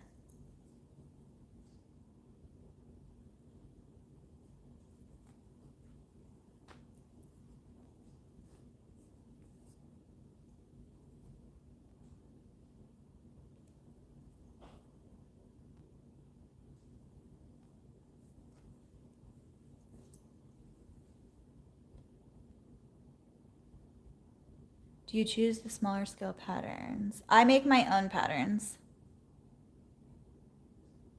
How do I do it without cutting?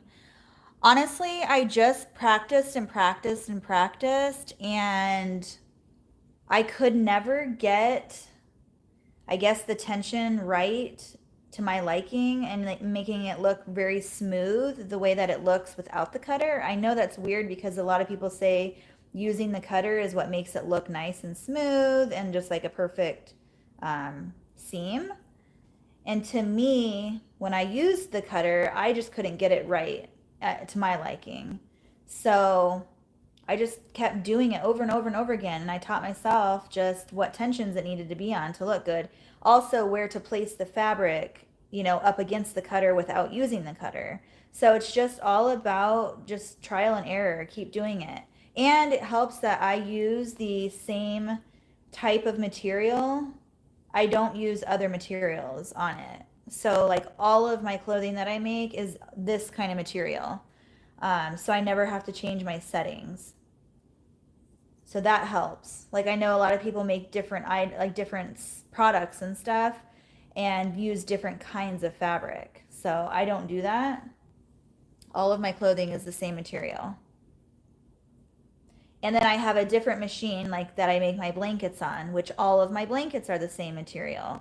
And I have the settings on that machine set to my blankets. So I have a different machine for each item that I make.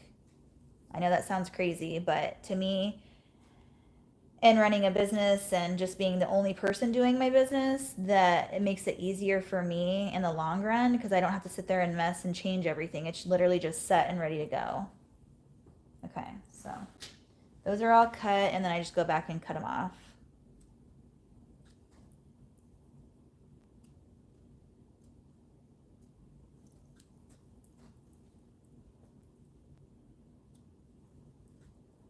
Sandy, if you are tired and you want to go, do not feel bad.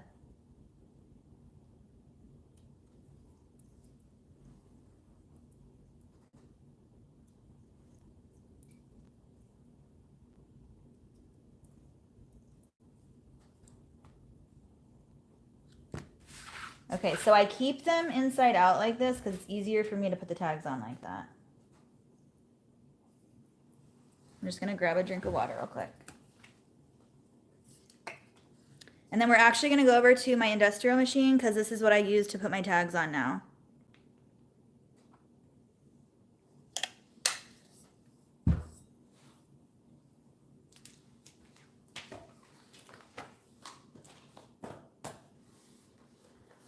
So I'm gonna move you guys again.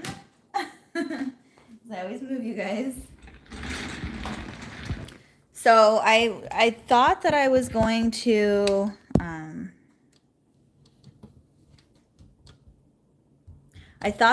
to end up keeping this machine for my tagging, but I kept saying, no, I'm just going to keep trying my industrial because it's probably going to be better and faster.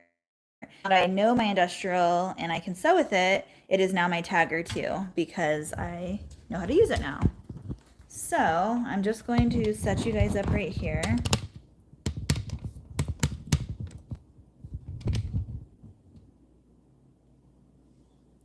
And probably maybe try to zoom you in here a little.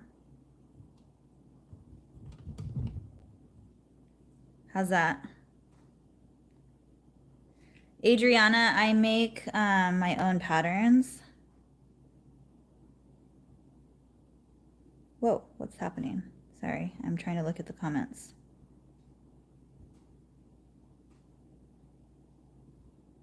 I'm okay, I'll let you know. Okay, let me know. Just, you need some sleep too. You just make me want to make one for my daughter. Anybody knows where I can find a pattern? So there is, if you go to Etsy, there's a shop called, I think it's Made by Me Patterns. I could be wrong. I don't know. But I think that's what the name is. And she has some patterns that are pretty similar to the ones like the romper that I do and the bummies that I do. They're pretty similar patterns. So you can go there and they're priced pretty good. So you can try that. Amber says, like the print, you know how they have small prints or regular size prints. What do you mean by that? Oh, for Spoonflower? So for samples in my shop, sorry, every time I touch the comments, my camera keeps going in and out, so I apologize for that. On my samples, so right now, my Bummies, I do one size. I usually do a size 3 to 6 because I feel like 3 to 6 is a good size for pictures. And then I also feel like they sell really well too. So I'm never worried about not selling them. So all of my samples I usually do in size 3 to 6, and I just go through each of the patterns or the prints that I have and make them. And then sometimes if somebody is like, hey, can I get this print in this legging, if I don't have a sample already made up for it, then that's an opportunity for me to make that order, take a picture, and then post or list it. So sometimes I run into not even having to make a sample for it because they've already ordered it, if that makes sense.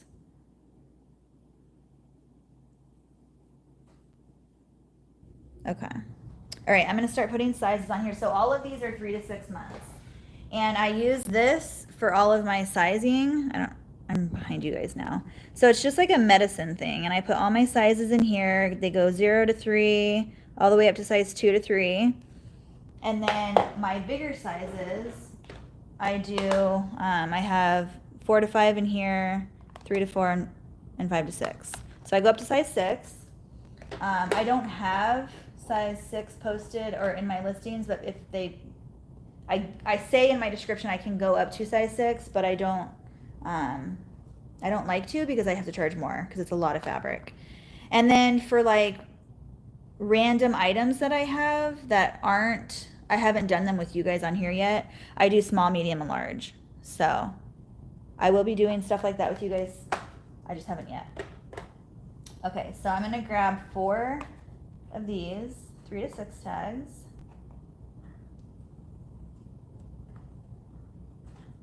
I just haven't moved everything around yet, so I'm gonna eventually get a set up over here, like a cart underneath or something. That way I can have all my tags over here. And then I have, let's see, this is like a gender neutral, boy, boy, boy. So I'm just gonna use all my gender neutral. I have my tags are over here. I don't know if you can see this. This is where I keep my tags. So these are my girl tags, and these are my boy tags. So anything that's gender neutral, I'll use these tags. So I'm just gonna grab 4 of these.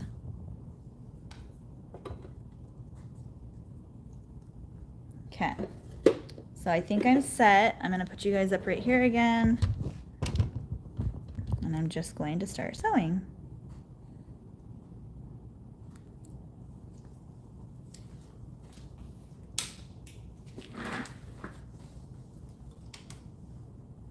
Is that too bright? Okay.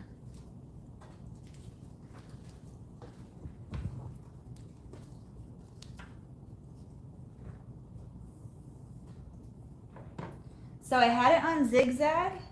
If anyone is wanting to know about this machine, I got this machine from Sewing Machines Plus.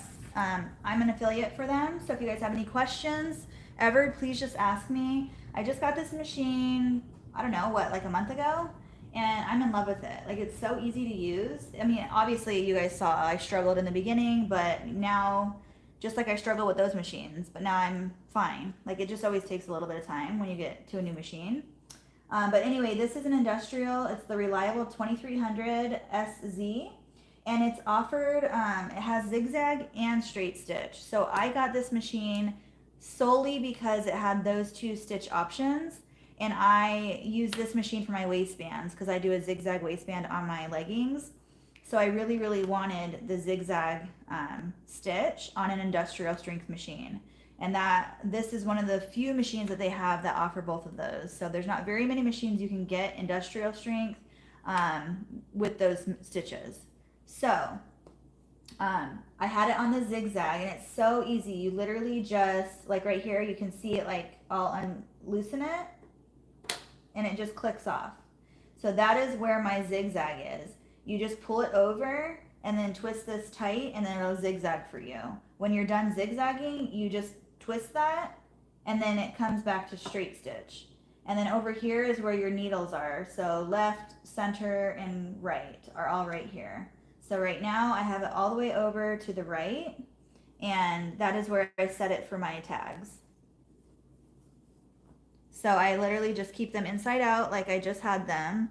And then I know right here where my side seam is, or my back seam. Can you guys see this? Can't see what I'm doing. Okay, now you can. Okay, so right here is where my back seam is, and that this is where I'm putting my tags. So I just know that my smaller tag, because when you look at it like this, I want my small tag to be over here and my big tag to be over here. So I just know that because I've been doing them for so long where they go. But I always center them up on that seam right there. So let's just go.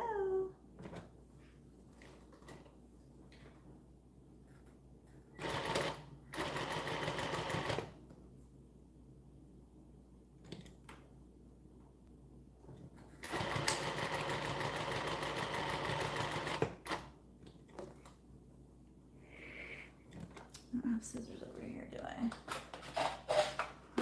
Oh, you guys, I bought this thing. You probably can't see it. Or did you see it? I don't know. This right here, counter drawer. So I have a drawer on this side machine too, and then I got that one, and it's awesome because you can put like little things in there. I got it for this desk, and I have it for that desk over there. I gotta grab some scissors real quick.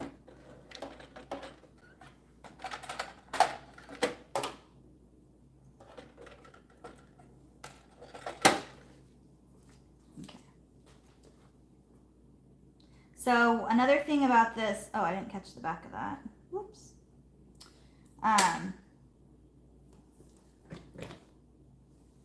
Another thing about this machine that like a con is that it doesn't have a cutter. So that sucks.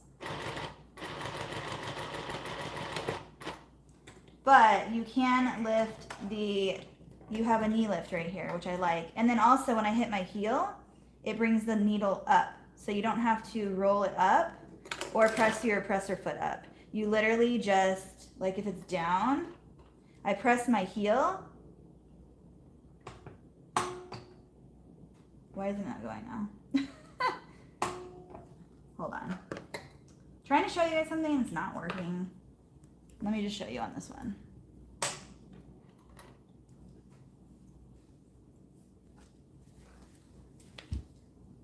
Okay, you guys can see. I don't have the camera facing me, so I can't tell what you guys are looking at. Okay, so let's try this again. So,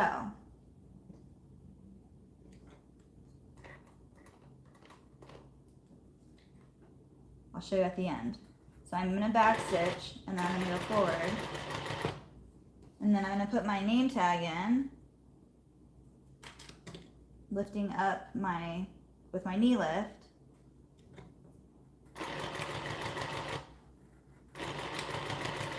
So then now when if you guys can see that, I hit my heel and it lifts the needle up. It's freaking like magic to me. Like what the heck? This thing came undone right here. Okay, that's probably what happened.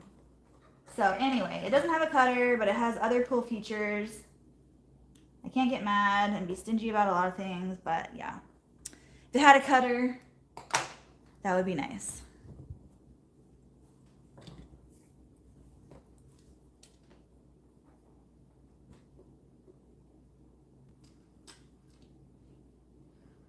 But now I top stitch. I never top stitched my rompers, but now I top stitch them.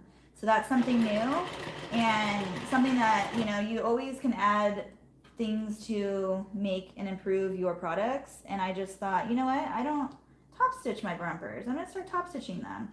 So I started top stitching them, and I did it with this machine, and oh my gosh, it made it so easy to do it with this machine. Like I just breezed right over the seams, over every seam. It did not even have a hiccup at all. So I've just been practicing a lot of things on this machine.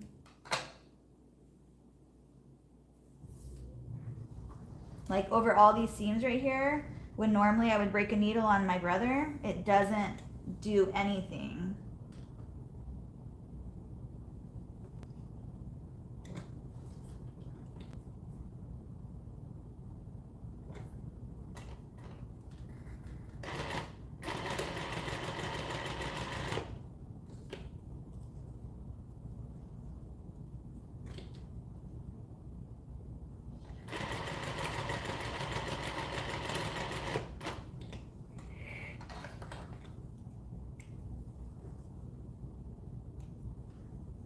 Okay.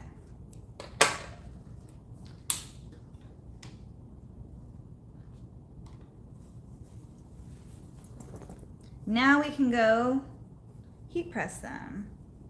So cute.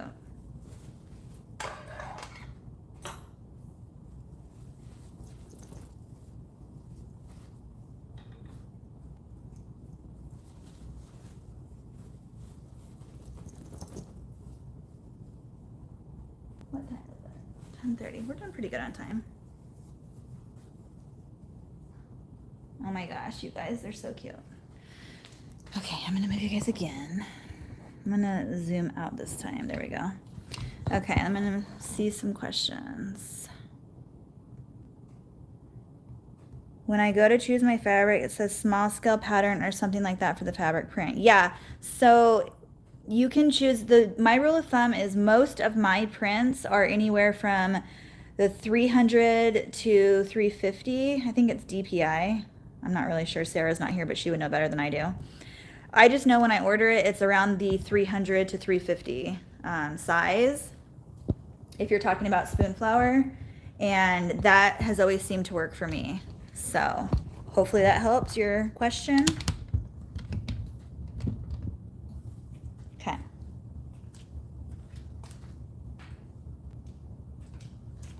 Was there any more questions that I didn't see?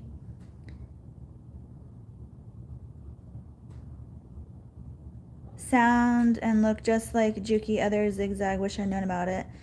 Yeah, I mean, that was the one thing that pretty much sold me on that machine, was that it did both zigzag and straight stitch, because I knew in the future, even if I didn't use the zigzag now, I knew in the future that I'd want that zigzag. When sewing on your tags, do you sandwich the tag with the seam, or do you just sew the tag flush to the seam?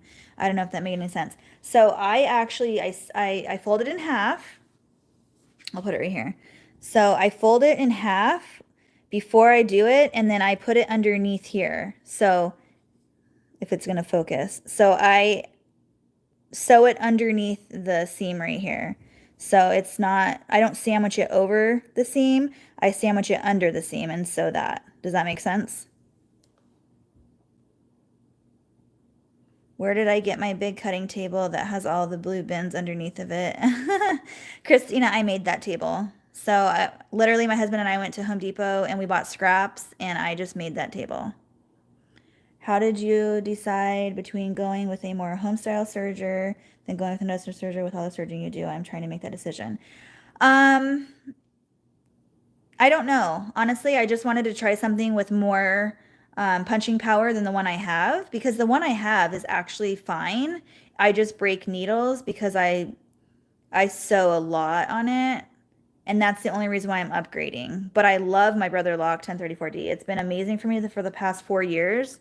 So I just needed something that had a little bit more power, and I didn't want to get, like, I'm all about simple, and like, I don't know, an industrial serger just, if I have to go there, I will. But I don't have to right now at this point, because I'm pretty sure either one of these machines will work out just fine for me.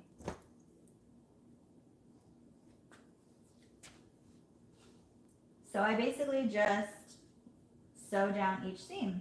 I usually start with the waistband, and I just make sure everything is laying nice and flat in there. And then I just press it.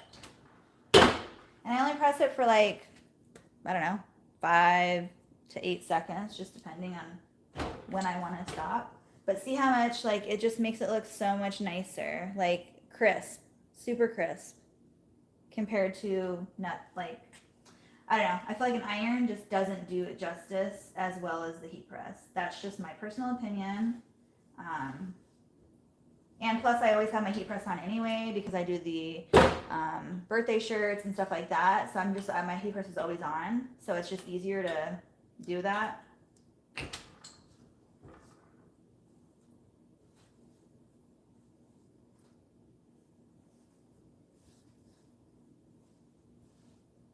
So these are just my samples. I will sell them if they sell, like if this specific size sells, I will sell it. But these are just meant right tonight for my samples.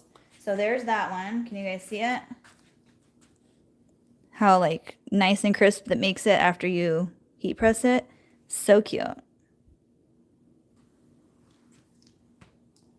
Now I'm doing my dinos.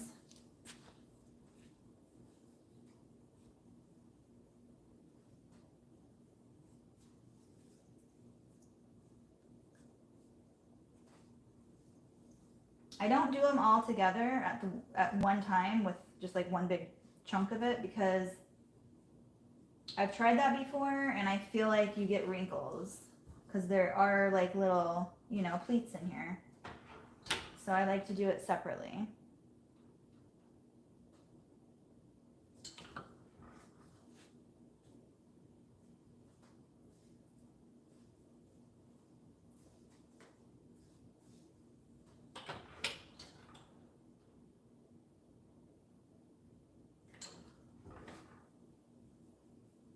I probably look awkward because I'm standing to the side.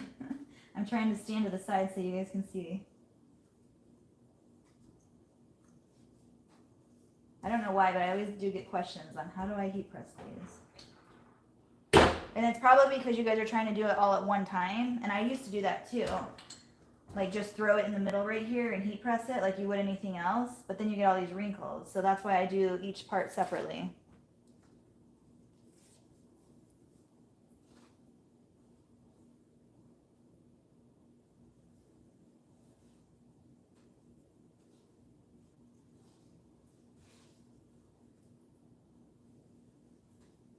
You always want to make sure all of it's laying flat. Your seam needs to be laying flat.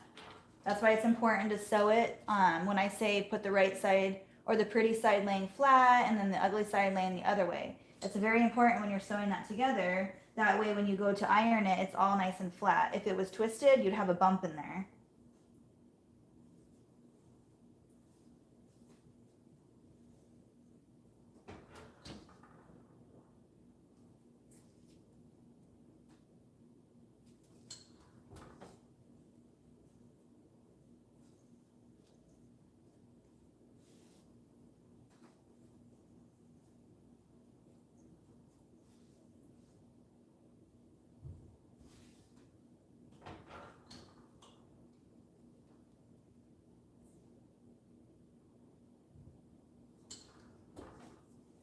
So cute. No, I don't know where my camera's aiming.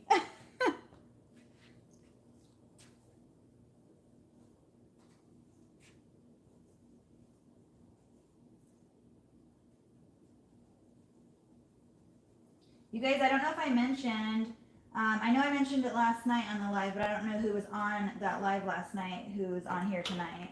I'm joining Blaine Austin, the CEO of Sewing Machines Plus, for Hoop Fest, and I am going on June 19th, I believe it is. I have to check my calendar. I think it's the 19th.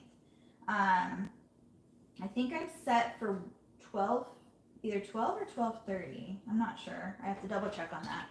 But it's June 19th and I have a 30-minute session with him, and I'm just going to be talking about my business and like how I, you know, basically started out as a hobby and turned it into making money as a business. So hopefully you guys can join us on there. And if you're not already following or subscribed to Sewing Machines Plus, they always have good content. They have lives every Thursday, I believe.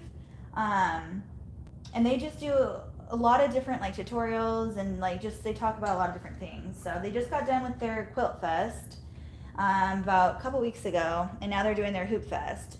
And before their Hoop Fest, I'm actually going to be doing just a, I think, 30-minute session with him on a live on YouTube. So hopefully you guys can join for that. I'll give you guys more information on all of it. But super exciting things coming up. And yeah, I just wanted to let you guys know that. So if you don't know, I am an affiliate for Sewing Machines Plus. So please, if you're ever thinking about buying a machine, ask me questions. Let me know what you're trying to get. I can help you out with that. And I have a link that I can give you guys for all that. So I wanted to lay these down, hold on, over here so you guys can see them.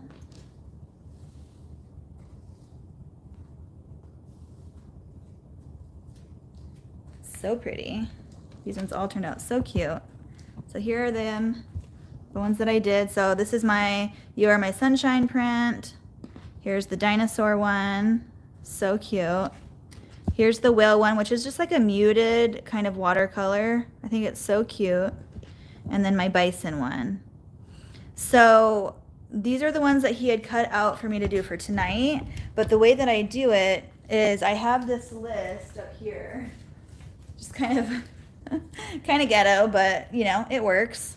I do a list and I just kind of write down which ones I need. So he knows I need the Bummies in a 3 to 6 months. And then these are the ones that he did for me. I still need to do the wild, the woodland bear, and then a hearts, a mauve floral, a donut, and a winter floral. So those, I haven't done the girls ones yet, basically. So it takes a lot of time, especially when I'm rotating all my inventory out and getting new inventory in. I have to start from scratch and do all of my samples from scratch. So I just kind of clump them together and I'll do Bummies at one time. Once my Bummies are all up and listed and I've taken pictures of them, then I'll go and have him cut like my leggings out. And then I'll do the same thing with those. And then I'll do my rompers and so on and so forth. So it takes a lot of time, but it's the only way that you can, you know, get your listings up. And a lot of people, you know, just do whatever you can to get listings up. I don't rush it because I want a good product. So I want a good photo, I want a good listing. So just do what you can on a day-to-day basis. And I'm just always kind of, you know, working one in every time I do that. It's the same thing when I buy fabric. Every time I go to order my fabric, I order an extra fabric. Or like if I don't have if I don't have this dinosaur fabric in minky material for my blankets that I offer, because I try to offer the same print in all of the things that I offer on my site. So if I don't have this in minky, the next time I go to order this material, I'll order the minky in it too. And that's how I kind of get my stash going instead of ordering it all at one time, because I do order a lot of yardage. So I only do like one at a time, if that makes sense. So I'm not overwhelming myself. And then I was going to show you guys over here. So this is all the fabric that I have. Don't mind the nail polish. I was doing my daughter's nails. So I have to unbox or unwrap all these and put them away. But this is, I already have them up here. This is just more stock. So I always keep like 10 yards on hand. So this is like 10 yards of each one pretty much. So they wrap it up pretty good, but I take, I have extra, what are they called? Bolts. I get them from Hobby Lobby or Joann's, whichever one I'm at. I always ask for extra. So my next project is over here. All these boxes are full of my faux fur.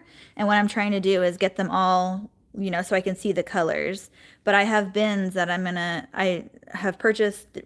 They're like, yard 36 inches high, so they're only going to go like up to here, so I can still reach them. So if you're standing back here, they're going to go on this wood thing right here that my dad built, and they only go up to here, so I can still reach them from my height. They each have 9 bins, and then on top of those bins I'm going to get 2 of them. On top of those, I'm going to take these right here and line all my faux fur up back here. So hopefully I can organize and get that all done. And then I'll have all this extra space for like stuff over here that I don't use that I can put over here. So it's a lot of organizing, but it's just, you know, day to day to day to day. Do what you can. All right, guys, do you have any questions for me? I'm going to get, I guess, on my computer now so I can see you guys. I don't want you that close.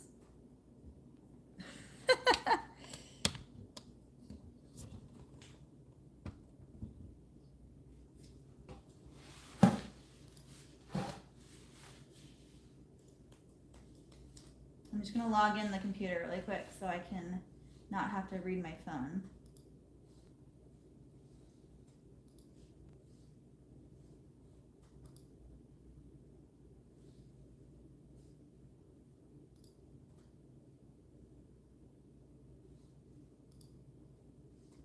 Every day across America?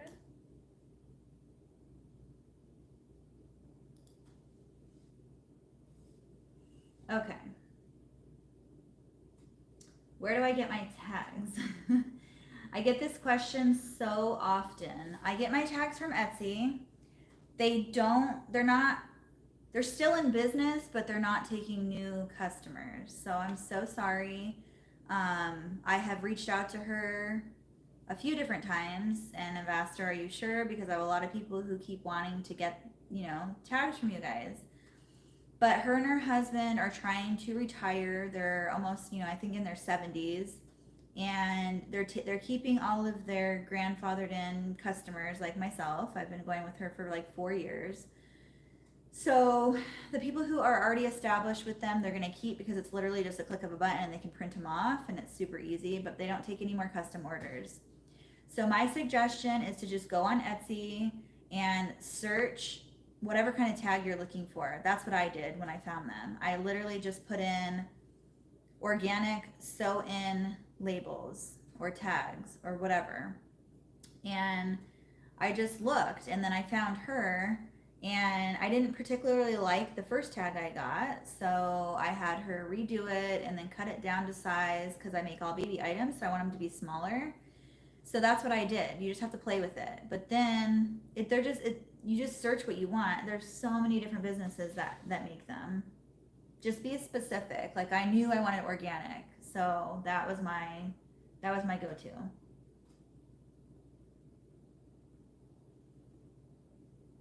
The lights that's on your industrial machine, did that come with your machine or is it something that you can buy separately? So this light right here on my industrial machine, that came with the machine, which is really awesome. It's a really good light and it hooks to your table. So it's not attached to your machine. You can put it wherever you want. So I put it on the side so that I can put it around the front of it because my eyes are really bad. So I didn't want it behind the machine shining on my face. So I put it in front of the machine so it's facing away, but still shining down on whatever I'm sewing. So it's actually a really nice light. Loving the live as always. Couldn't participate as it was my dad's chemo. Oh, I'm sorry. 5 a.m. to 8 p.m. So hopefully I will try and make the later day, but great tutorial on love the new machines. Thank you so much, Anne. You're so sweet. I'm sorry that your dad's going through that. Oh yes. Okay. So clipboards. I have a lot of clipboards. I have clipboards over here. I'll take you guys on a journey with me again. So this is where I keep all my orders right here. So these ones over here are like website orders. These ones are Etsy orders and so on and so forth. Over here, this clipboard are orders that basically I print them out in the morning. And these are the orders that need to go out tomorrow morning. So I already have presets of weights and everything. So I already know when people order like certain things, what the weight is. So they're already preset in there and that's how I do that. So those ones need to go out tonight or they need to be done by tonight and to go out in the morning. Over here, I have clipboards. So like this clipboard is like, birthday shirts. This clipboard is for vinyl and screen prints. And then this one over here is for loveys. So these ones all need to be embroidered. So this is all over here. This is my embroidery. So these ones need to be embroidered. And then those ones over there are blankets. So blankets, loveys, a vinyl and screen print, and then birthday shirts. So over here, my clipboards are all embroidery. So that's how I know, and I keep track of it that way. So anything I pick up over here, I know I have to embroider either a shirt or a blanket or a lovey. That's how I keep that separated. And where's the other one? I have another one. Oh, I don't have a clipboard for these, but this is where I put my orders for nursing pads. So this is all my nursing pad stuff. It's very empty. I need to restock it. But basically, these are all my scrap fabrics. So girls, boys, backing, and liner. And then down here is basically the same thing. Girls and boys, girls and boys. So this is right here, overstock of what doesn't fit in down here. So see, it's like overflowing. It's basically just extra girl fabric or extra boy fabric that I did not put back on the bolt. I just put it in a bin. And then I pull from there. Like if I need to cut a bummie out, there's not very minimal fabric needs to be cut out for a bummie. So that is where I pull from either here or here to make my bummies. So I just keep it in order like that. So I pre-cut all of these. These are my backings. It's plush fleece. I use this for my nursing pads, and I use it for my bibs and my burp cloths. And then this is my waterproof. I need to cut more, obviously. But this is my waterproof pool that I use for my nursing pads. And I just basically cut 5x5 squares because my nursing pads are 4-inch circles. So these ones are just like extra that I made pre-made. So whenever somebody, like right here, if it's a girl one, I'll just grab these and I already made one. So that's how I do that. Same thing. These are boys. I've kind of like, one can be cut out of here. So whenever I'm cutting out fabric and I have a scrap, I just kind of cut it into like a 5x5 area and put it away. That way I can just pull from it and grab. Up here I keep this is for my skirts because I use a non-roll elastic for my skirts. And then I serge my waistband into my leggings. So this is just a regular knit stretch elastic. So it's very soft. So this is my 1.5 inch and my 1 inch. So these are my leggings. This is for my skirts. Same, 1 and 1.5 inch. So I keep them separated. And I bought these really cool, just clear little bases that I keep them on. So I didn't get them for these because they had them rolled differently. These I get off of Etsy. These I got off of Amazon. So just different places, different stuff. What else? I'm just trying to organize. Organizing is the hardest, I think.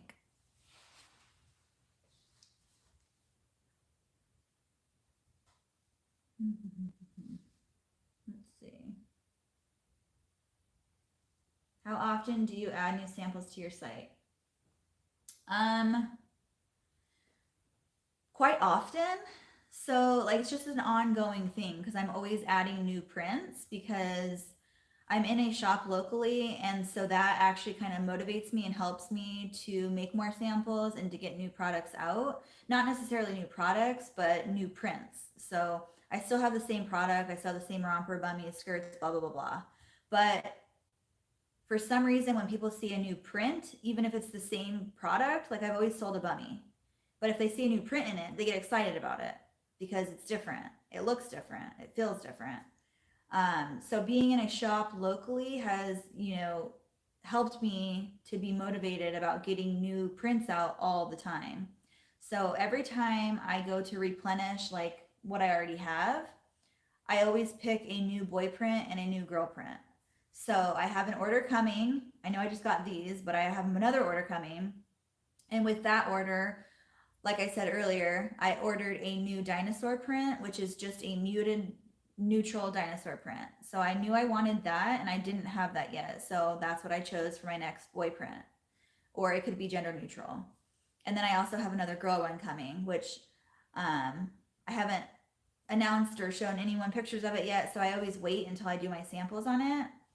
And I don't know if that answered your question, but basically every time I do a new order of fabric, I bring in new prints. And then I just do new listings and I upload. I'm always constantly on my Etsy every day, updating listings or renewing listings or changing descriptions. So that is key for your Etsy site to be active. You have to be active with it. So that's what I've found out for myself. If I just let it sit there and I don't do anything with it, then it's not going to do anything. So just the littlest edit can help so much.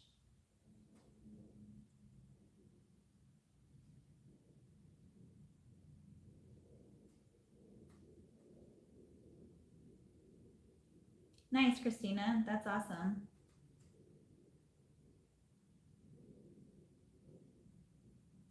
Yeah, so I actually get my logo labels from Etsy, and I get my size tags also from Etsy, but a different shop. So they're two different shops that I order my tags from, but they match perfectly. The people who do my logo tags I don't think they do size tags, or they didn't do them the way I wanted them.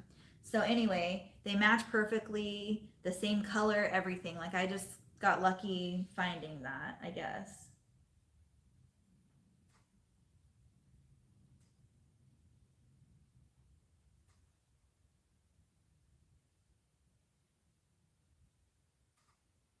Let's see.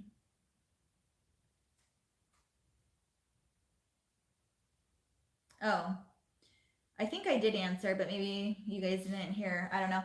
So when I do samples, I do 3 to 6 months because I feel like 3 to 6 months is a really good size for pictures, for samples, and also they sell really well. So I never worry about making these samples and not selling them. So just the first person who orders a 3 to 6 months, my sample will go to them because I don't keep them. The only sample I have kept that I'm not going to sell is my turtle print because it's my very first exclusive print and I want to keep that. So every sample I made for that print, I've kept for myself, and then I just make them a new one. So I'll probably do that with all of my exclusive prints. I'm planning on doing 4 exclusive prints a year, so 1 every quarter. And I mean, that's what I'm planning on doing.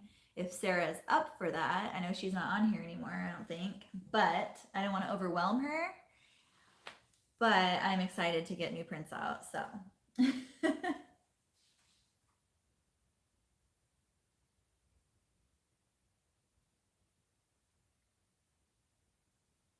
I've also thought about making my own labels, but I don't have time for that, so no thanks. I do make like my own, like organic, my nursing pads. I make my wraps for those. I make my wraps for, what else do I do it for? My masks. When I made masks, I made my wraps for my masks. But I don't make my own blanket wraps because I don't have a printer big enough for that. I just never got a big enough printer. So I think you have to have like a printer that can print 11 by 14 pieces of paper, and I don't have that. So I just order my wraps for my blankets on Etsy, and I like the way they turned out, so I just kind of just reorder from the same person. Makes it easy.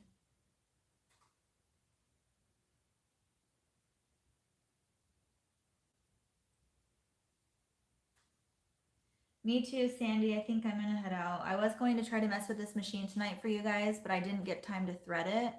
So my plan is to probably thread it tomorrow and maybe do a video on it or something because I really, really, really want to play with it. I got some organization going on with it. I ordered some bins and stuff because I like the table it came on, but it doesn't have like a table underneath of it. So like my machine over there, the cart it comes on has like a flat table like under the machine that you can put stuff on. This one doesn't have that, so that's a little different. It does have like the side table on it, which that one doesn't have. So every machine and every cart is different, and there's always, you know, I like this and I like that and I like this and I like that, so can't be so picky.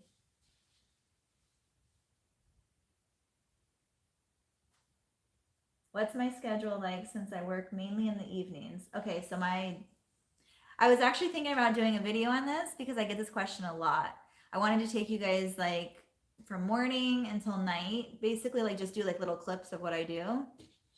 But my kids, I have 4 kids. 2 of them go to the same school and 2 of them go to different schools. So out of the 4 kids, 3 of them go to different schools. So it's kind of rough. My oldest is in high school, so she actually can take the bus. My 2 middle children go to the same school, so I leave and drop them off.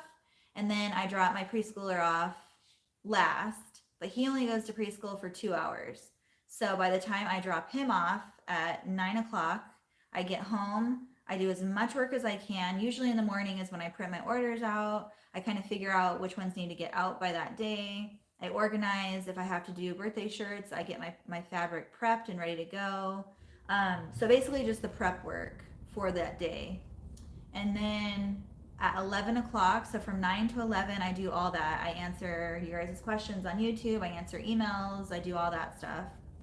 And then basically just the busy work. And then at 11 o'clock I leave. I go get my son from school, bring him back home, feed him lunch, play with him for a little bit, and then he takes a nap. And he usually takes a monster nap, but that doesn't matter because I have to leave again anyway after that, because I have to go pick my other kids up from school. So he usually goes to nap from about 1 o'clock is when I'll be able to come back out into the shop. So from 1 until about 2:15-ish. I usually set my alarm at 2:05. That way I can clean up a little bit and then go. So I get about an hour.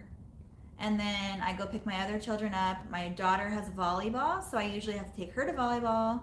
And then I come back home. And by the time I get back home, within 15 minutes or so, I have to wake my son up from his nap. And then that's the end of the day for me until 8:30 at night, until I come back out here when they go to sleep. So that's why I never do my lives until 8:30, because I have them. I do dinner, we play, we read, bath time, the whole bit. And then after they go to bed, we usually put them down at about 8:15, and then I come out here at 8:30 and get started for the night. And that is why I'm up late, because time goes by so fast when you're working and you don't realize what time it is. And then you're like, crap, it's midnight. Like, then it's all over again. But it's so nice and quiet in here when I'm in here by myself at night, because I don't have the kids coming in and out of the garage. I don't have, my husband's not coming in and out. Like, my brother's not coming in and out. Like, it's just quiet time. I can focus. It's just, I put my music on, or I listen to nothing, and it's just quiet. And I just focus. And that's when I get my most work done, at night. And then I usually do package my orders at night for the next morning, and then I take those to the post office after dropping my 2 kids off before taking my other kid. So, with all that said, that's my day to day.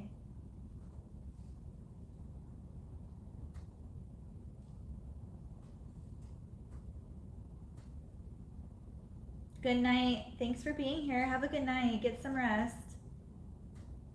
Seems strange, ladies, saying good night as I'm watching the first thing in the morning. Love watching you from... Aw, Sarah, thank you. And good morning, but it's our good night. Good night, Joanne. Is your business all online, and do you do any markets or events as a vendor as well? I actually started out doing markets. I stopped doing markets when COVID hit, because our markets kind of crashed because you couldn't do them anymore. So after COVID hit and we stopped doing markets, I just decided altogether that I did not want to do markets anymore because it was too hard. My online business was picking up. I'm in a shop locally, and a lot of inventory has to be made on top of all the orders that I get, and I'm the only person that does anything. I do all my pictures, I do all my marketing, I do everything pretty much.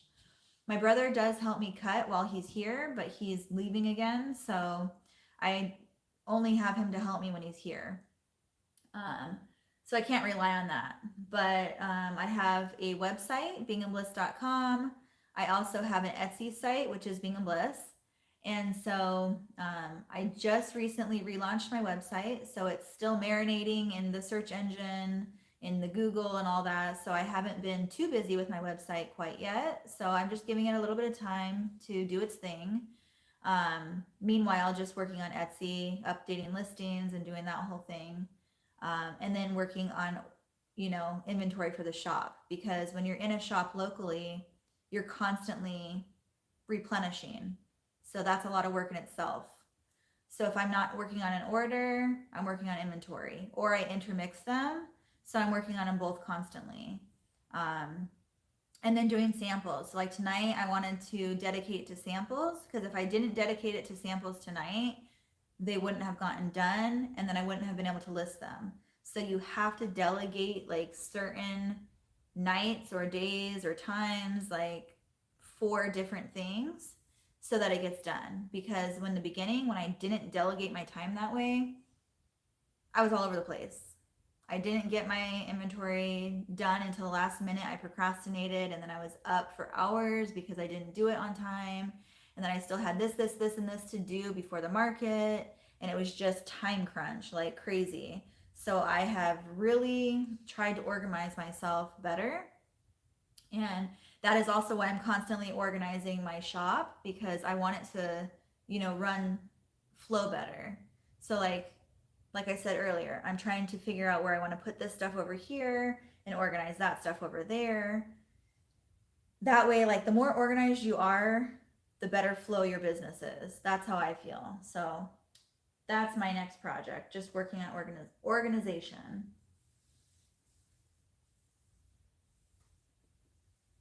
I don't get very much sleep.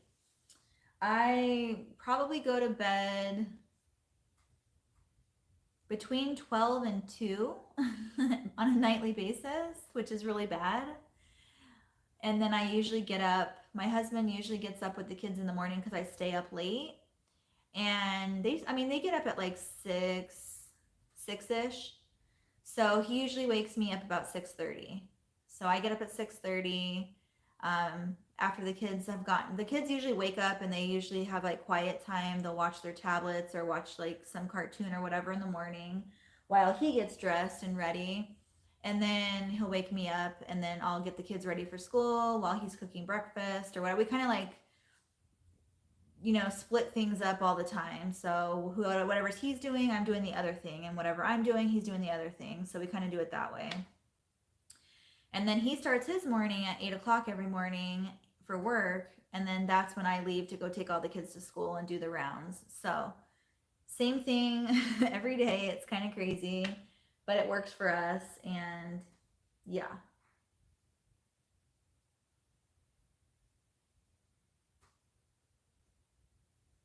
Tammy, I did not personally make that design or draw it.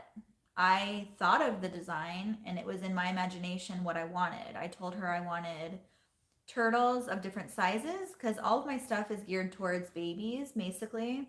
So I know I always want like kind of like a mommy and a baby. So that's kind of how I do my designs. I wanted a mommy turtle and a baby turtle, just kind of like staggered throughout. I knew the colors I wanted. I knew I wanted different elements in it. So I kind of gave her my ideas, and then she drew it up and sent it to me. And like, I literally loved the first drawing she gave me. There were literally no changes. So this second one that we're doing is a little bit tougher. So we've been going back and forth a lot more on this second print, because our visions are a little bit different on this one. So it's a little bit tougher. But I can't wait to see it. I can't wait to show you guys it. It's about, and then the reason why I don't mean it in a bad way that our visions aren't lining up. I mean it by, this print is going to be basically about my life and my upbringing.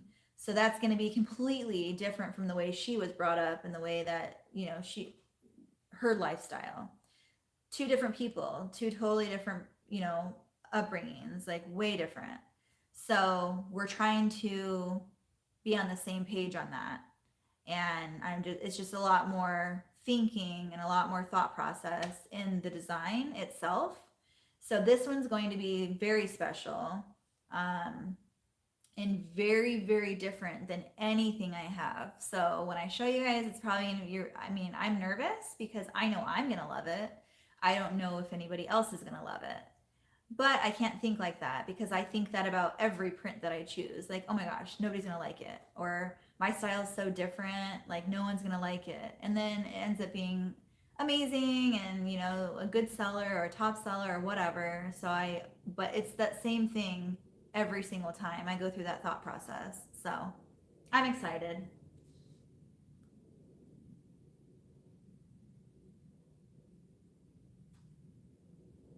Bingham Bliss came from, Bingham is my last name. And I knew I wanted my business name to flow. But also when I first started, I didn't know what I wanted to venture into. So I didn't want a specific name or in my title. I didn't want to be super specific. Because if I wanted to do baby stuff now, but I want to do pet stuff later, for example, you have to change your business name. You have to change all this stuff. So I knew I just wanted it to be like an easy flowing name, but I knew I also wanted it to kind of match, I guess. So I kind of just went through the alphabet with B names because my name starts with a B for Bingham, and I knew I wanted it to be BB, not necessarily for that initial because I don't use that initial on my name tags or anything, but I knew I wanted to start with a B. So I just kind of went down the list and the names. I looked up in the dictionary and the gloss, like everything. I looked up everywhere for B names. And then I just got to Bliss and I was like, you know what? That's perfect. It literally just sparked. Kind of like when you're trying your wedding dress and you're like, oh my gosh, this is it. Like, you know, right then and there. And that's how I felt about my logo. I'm like, I just loved it. And then also the meaning of Bliss is exactly how I felt in my life, like all together. And so I just thought that it went perfect. It was the perfect, like, it just flowed together really nicely. I wrote it out. I loved the way it like looked, just everything about it. So just take your time when picking out your name. That's the only advice I can give you because you want to love it that much because it's going to be on everything that you do. It's on your business cards, it's on your thank you cards, it's on your clothing items or whatever you may make. It's on everything. So just make sure you love it.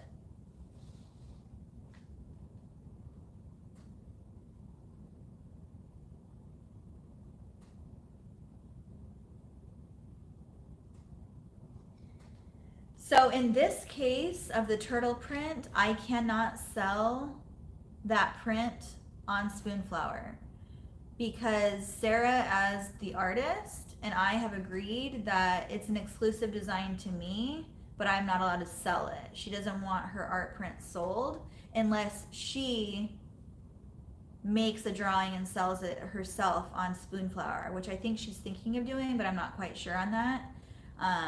But she can sell any print that she wants as an artist, but the agreement between her and I was that it's my print, she's the artist, she can't sell it, nor can I. So neither one of us can sell it. I can only buy it for myself. So I can sell the items I make from the print. I can't sell the actual fabric. Does that make sense? That's hard to explain.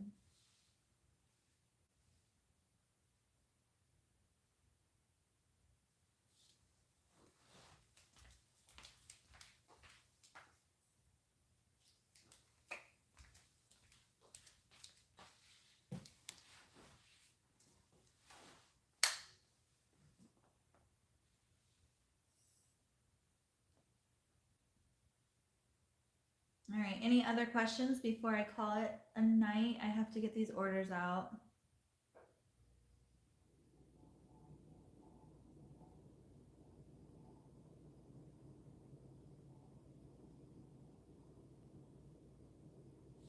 Let me look at my calendar real quick and let you guys know what those dates were. I can never remember anything off the top of my head. I just have too much going on all the time and I can't remember anything. So, sorry. Okay, so it's like next week that what's today? Today is the 17th. So not this Thursday, but next Thursday, I will be on Sewing Machines Plus YouTube live with Blaine Austin, which I'm super nervous about, but he's so nice and just so welcoming that he told me just not to be nervous, like you're gonna do great. But I've never done anything like that before, so this is gonna be different. It took me a lot to get used to doing these lives, and I'm okay with them now because I know you guys, or most of you anyway, and then I'm just used to it because I do it every Monday, so it's fine. But being on somebody else's live, that's a different story. So I'm nervous. Okay, so that is on the 27th. So if you guys can be there, that would be great. I will let you guys know the time. I didn't write the time down. I'm pretty sure it's 12:30. I have it on my phone, but you guys are on my phone, so I can't really look. But I think it's at 12:30. I'm not sure. I will let you know. And then for Hoop Fest, I'll be going on again with Blaine Austin, and I have a 30-minute segment, just basically talking about what we've been talking about right now, but maybe more in depth about how I turned my hobby into a business and how I make money with it. So that's my topic. There's going to be so many topics that day that you guys want to be there. It's going to be awesome. It's Hoop Fest. You guys are going to learn embroidery, applique. They're going to talk about stabilizers, what needles to use. They're going to talk about so many different things on there that if you're interested in doing any of this embroidery stuff, you don't want to miss it. So it's that whole week. I think it's the 14th through the 19th. And again, I could be wrong on that. Don't judge. I just know I'm on the 19th. So please join if you guys aren't already subscribed to my channel or Sewing Machines Plus YouTube channel. Please subscribe to our channels so you guys don't miss any information, and that you can get the correct information from them, because I'm horrible at that. But Sewing Machines Plus has been great. I've gotten these sewing machines from them. I like them because they have a variety of everything. It's not just one specific brand. You can try different things. Like, you don't have to stick with one thing. They do at-home machines. They do industrial machines. They do embroidery. They do quilting. They also do accessories. They do everything you can think of. Like, anything you need, you can get there. And that's why I love it, because it's like a one-stop shop.